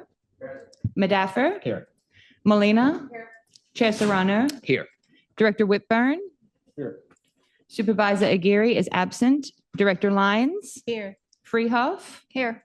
Castaneda. Here. Kirschbaum. Here. Arant. Here. Miller. Here. Director Ray is absent and Director Flessy is absent. Chair, you have a quorum.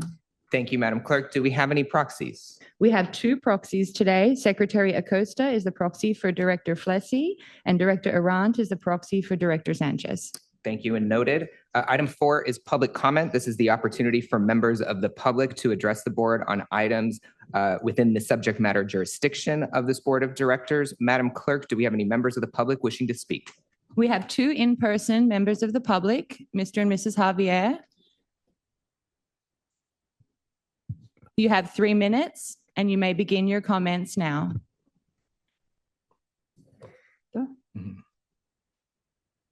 Good afternoon. Good afternoon. We need clean air. We need clean water. We need clean food. We need clean and safe neighborhood, which are basic needs. We need affordable, adequate, and quality water, water to clean airborne particulates, air contaminants. We need water to irrigate planted trees and vegetation along through property line to absorb downwind toxicity. We need water to clean the mess of Tijuana River Valley pollution. We need water for agriculture and firefighting. We need water for the growing tribal nation in our community, which is part of City Heights District 9, that is west bank of Choyas Creek, common boundary with District 4, relying its water supply from city old pipings and not from Helix nearby is our supply.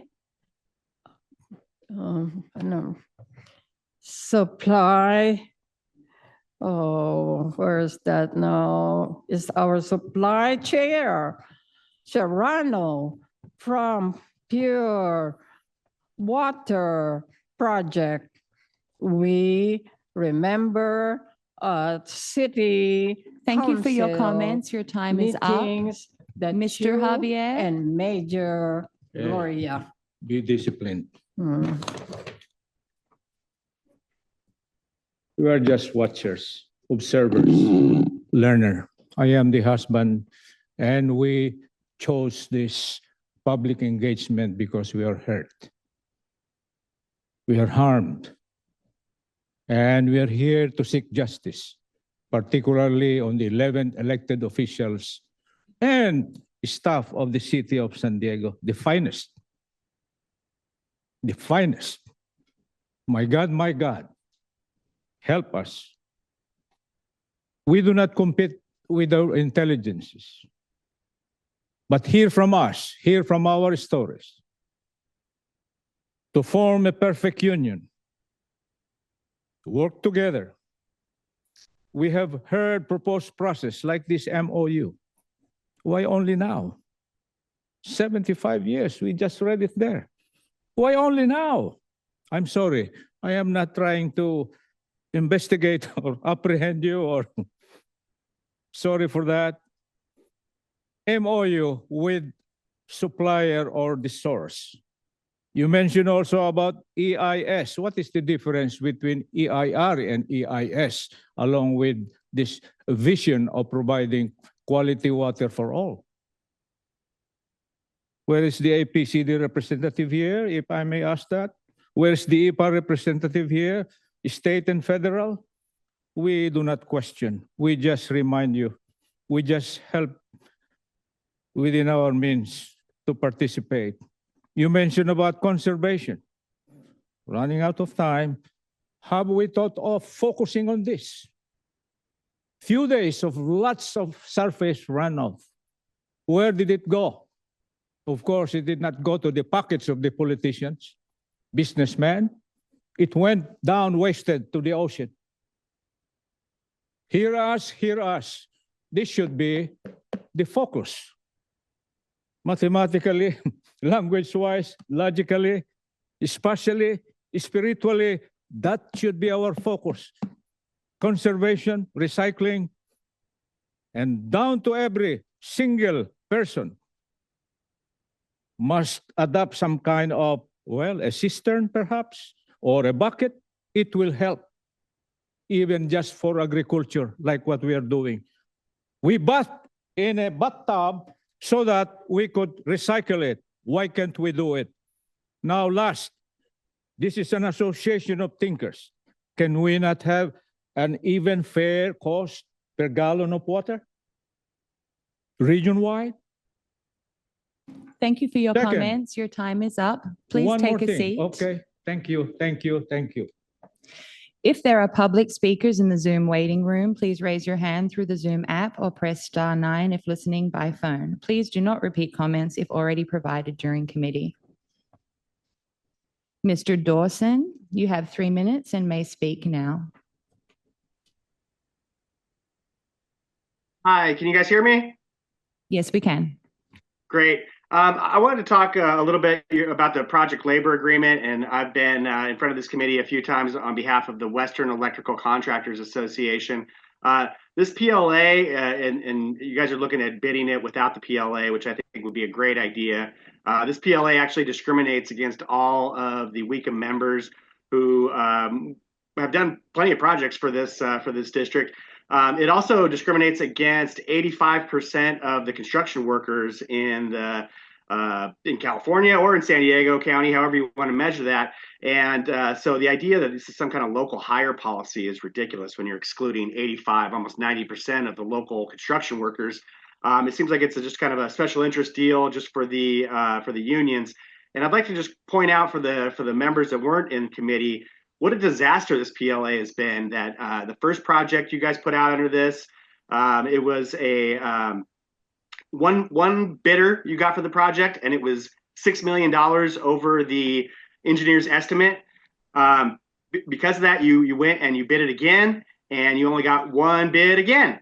And it was millions of dollars, $6 million over the engineer's estimate.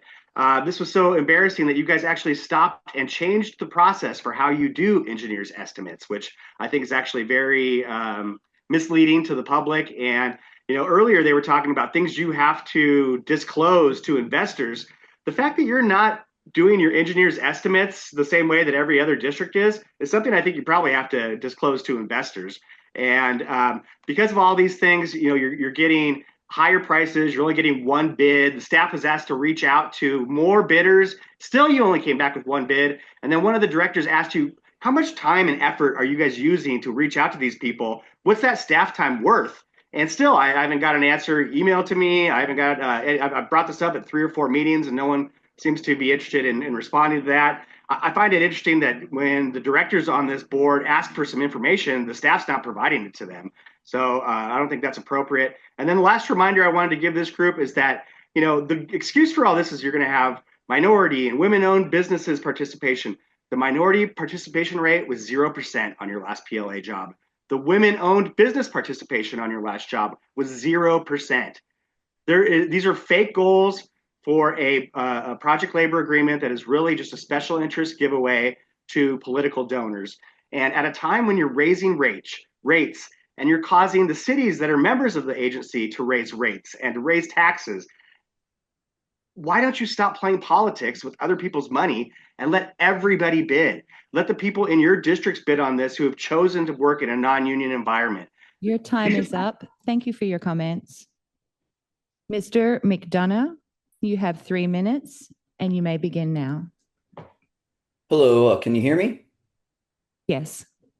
Thank you. Good afternoon, Chair Serrano and members of the board. My name is Patrick McDonough. I'm the senior attorney for San Diego Coastkeeper. There's obviously a lot happening in the water world at the moment and a lot of stressful uncertainty hanging over the issues surrounding the Colorado River. But I want to make a general comment today asking the Water Authority to take a clear position opposing the extremely expensive Delta Conveyance Project, or DCP. And then, of course, to follow that up by taking action to oppose this proposal, whether that's before Metropolitan or in the various forums in Sacramento. So first, as I mentioned, it's very expensive. The official estimate, $20 billion, that's already extremely high. But other economists say that it could be upwards of $60 to $100 billion. And everyone here is aware of our existing rates crisis. We simply can't afford that. Second, and more importantly, the DCP has stranded asset written all over it. I watched a presentation from Scripps climate scientists, some of the best in the world, present to County Water Authority saying that supplies from the Sierra Snowpack is going to diminish by around 50% between 2070 and 2100.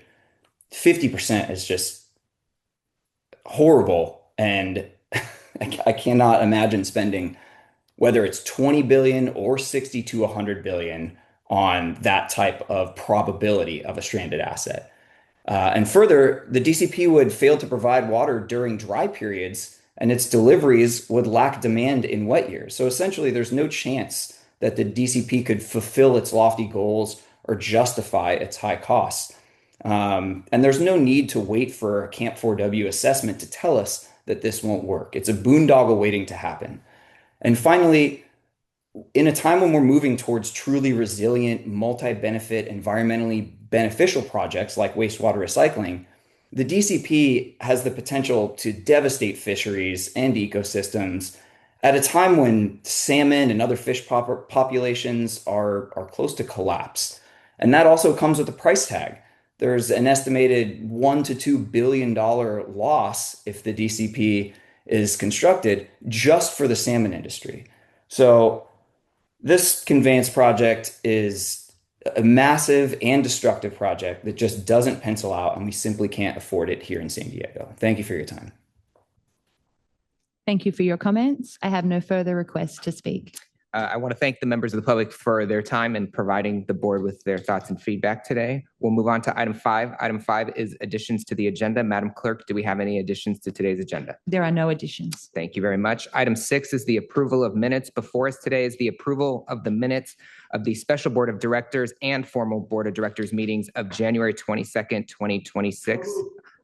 Entertain a motion, which I just heard from Director Scalzetti, a second by Director Abdullahi. Madam Clerk, will you please open the vote? Please cast your votes.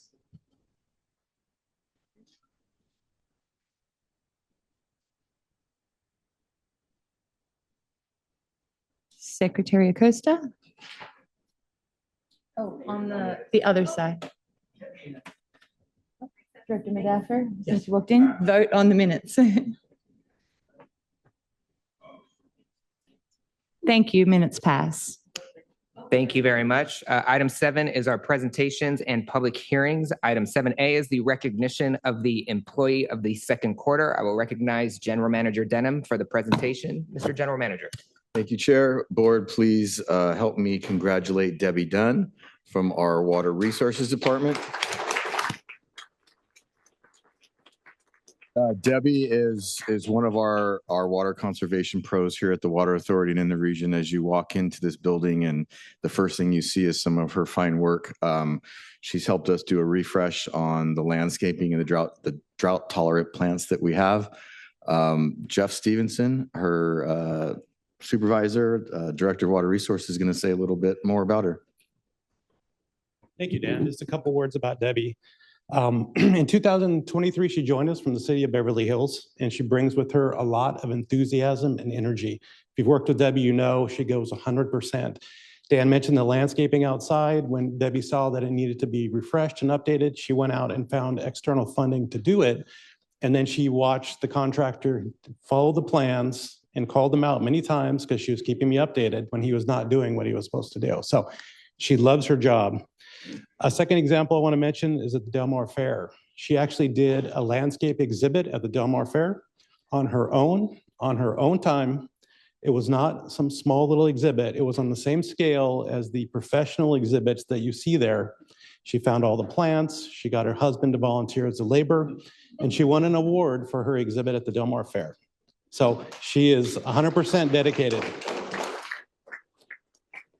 With that, I'll invite Debbie to come up and say a couple words.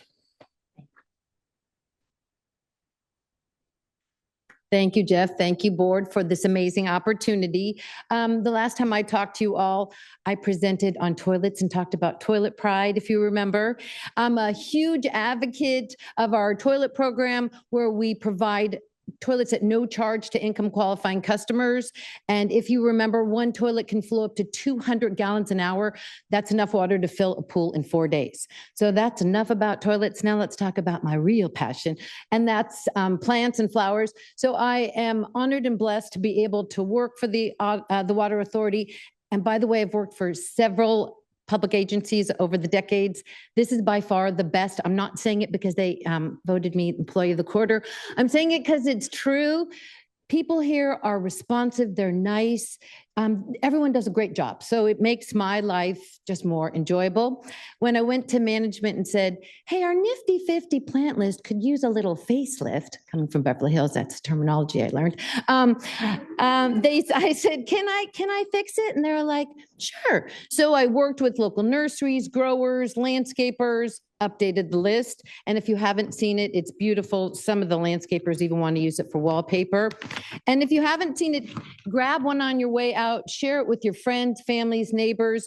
I want to get more people in San Diego to plant more of these beautiful plants. So in addition, I went to management and said, hey, I've got an idea. How about on top of the nifty 50, I do the happy 100 with the sturdy 30? And they're like, what's that? And I'm like, well, so this list here gives you 103 plants. I like them. I couldn't make up my mind. So you can sort this list in Excel by common name, botanic name, water needs, flower, like the bloom color, when it blooms, the if it's native or not. And then it's also got information on how to maintain it. Because if we don't maintain these new landscapes nicely, they're not going to look good in the long run. So if you haven't had a chance, do take your time, smell the grevilleas. That's the really great flower out there on your way out, and plant some in your yard. Beautify San Diego. Thank you. Debbie. You're not done yet, Debbie. You gotta get up here by the logo after that. Also, if I could recruit you to do the next securities presentation, that'd be great.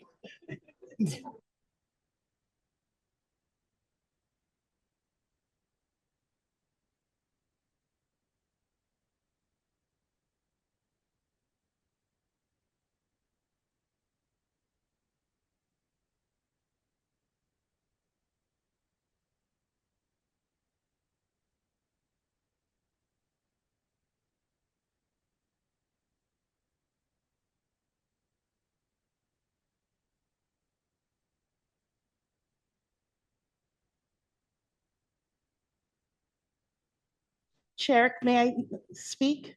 Absolutely, Director Hedberg. Debbie, before you go, Kathleen Hedberg here, President of the Water Conservation Garden. Just want to let you know we're doing a nifty 50 exhibit, and it's in the process of being put together right now. So we look forward to having you out there. That's great. I'm teaching a class tomorrow on the Master Gardening side, or on Saturday. I'm volunteering to teaching a class on slope planting. So if anybody has time, come on down.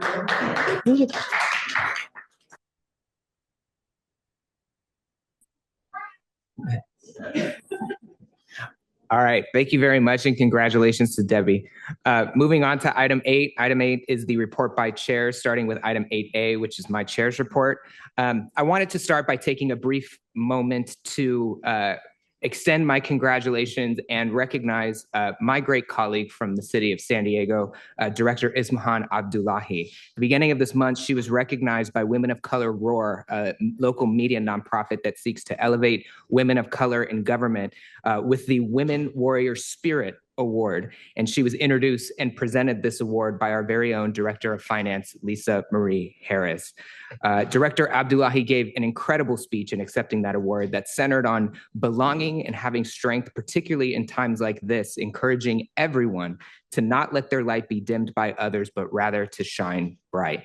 So on behalf of this board, I just want to extend our congratulations. And I think we are also very fortunate to call you our colleague and see your leadership up close and personal. And I'm so glad that others see it too. So congratulations, Director Abdullahi.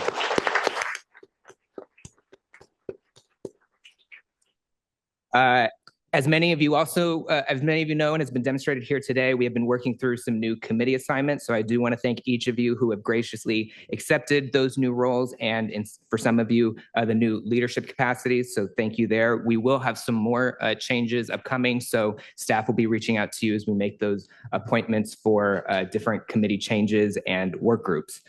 The next item in my report involves some new security procedures here at the Water Authority, which will be in place during public board meetings beginning next month.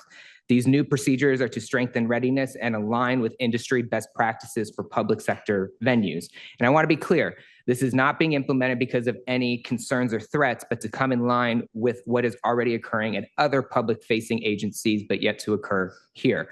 So what's changing? All public meeting attendees will be required to pass through a security screening station located outside the main lobby doors. This includes a walk-through metal detector before entering the boardroom, like you already see at Met, the City and County of San Diego, Petco Park, the Port, and more. This is a good reminder to board members and to staff to please carry your Water Authority issued photo IDs at all times. This should not make it cumbersome for board members or staff. If you're entering the building through the back employee parking lot, you will not need to pass through the security checkpoint. However, if you do enter the building through the visitor parking lot, you must either present a Water Authority issued ID to the security staff or complete the security screening. That concludes my report. We will move on to item 8B, which is the report of committee actions. Madam Clerk, will you please provide a report of the actions taken by committee today? The Administrative and Finance Committee noted and filed the monthly treasurer's report. They adopted Resolution 2026-02, adopting the amended benefit summaries covering calendar years 2022, 23, 24, 25, and 26 with unrepresented employees. Engineering and Operations Committee, in accordance with Admin Code Section 4.08.07, determined that the Lake Hodges Hydroelectric Facility Isolation Project does not include a requirement for a project labor agreement. Imported Water, approved the MOU with the U.S. Bureau of Reclamation, Metropolitan Water District of Southern California, Southern Nevada Water Authority, Arizona Department of Water Resources, and Central Arizona Water Conservation District to explore the potential of interstate transfer exchanges. LPO committee was deferred, and water planning had no reportable action. And that concludes my committee reports. Thank you very much. That'll populate our consent calendar. I'll entertain a motion to approve consent calendar items 9.1 through 9.4. Motion. I have a motion from Director Madaffer, a second by Director Molina. Madam Clerk, will you please open the vote? Please cast your votes.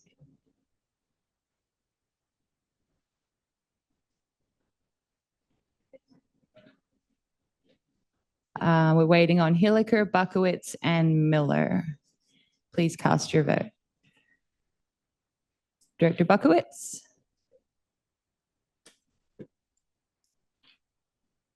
Okay. Thank you. Vote passes. Thank you very much. Item 10 is our action discussion information items, for which we have one item, and that is the reappointment of two directors. Pleased to announce the reappointment of directors Mark Roback and Francisco Rivera, both representing the Otay Water District. Director Roback's revised 6-year term end date is January 23 of 2032, and Director Rivera's is March 3rd, 2032. Wow, quite the commitment. Congratulations to both of you on your reappointments. Either of you want to make any comments at this time? Hearing none. Well, gosh, I've been elected to water districts for 25 years, so about time I got my turn at 6 more years, Thank you. Second.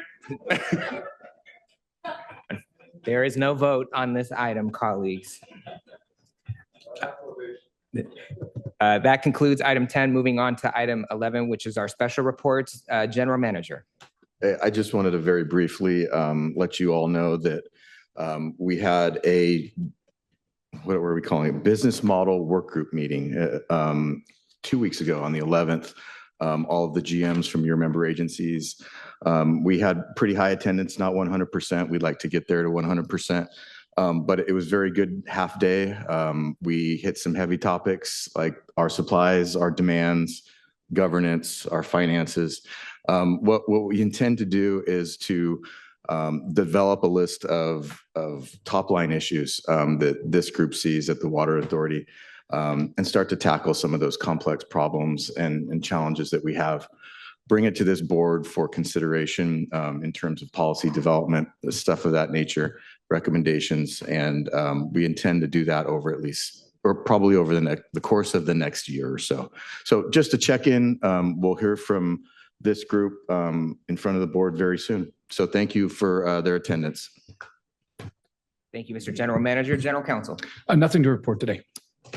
Sandag report, Secretary Lyons.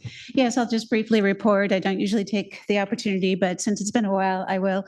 I just wanted to report that as of January of this year, we are receiving information from our general manager at Sandag associated with, they've achieved the objective of adopting the regional plan, which is a significant milestone reached every 4 years.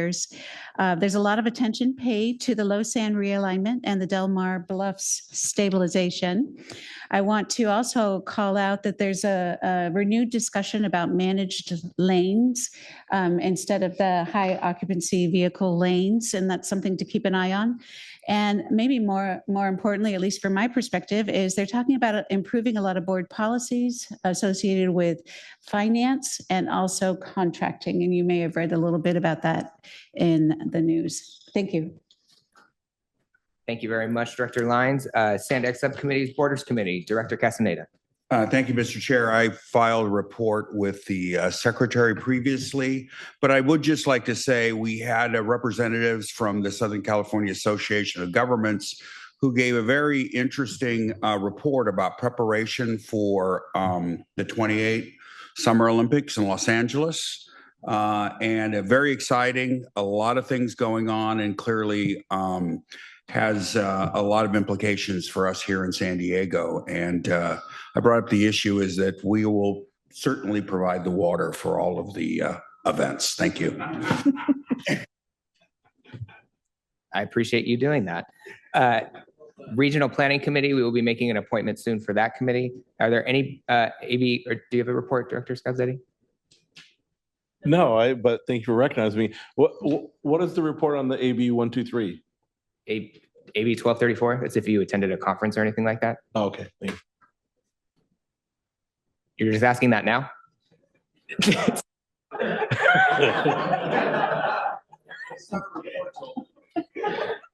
No, but I did take my ethics training, so I was really close. I didn't know if that was. I don't think you can claim per diem for that. All right. Item 12 is closed session for which there is one general counsel. Will you please take us into closed session? We will now adjourn into closed session pursuant to Government Code Section 54956.8 as described on the agenda. We have adjourned from closed session with nothing to report at this time. Thank you, Mr. General Counsel. There being no further business, the Water Authority Board of Directors is now adjourned.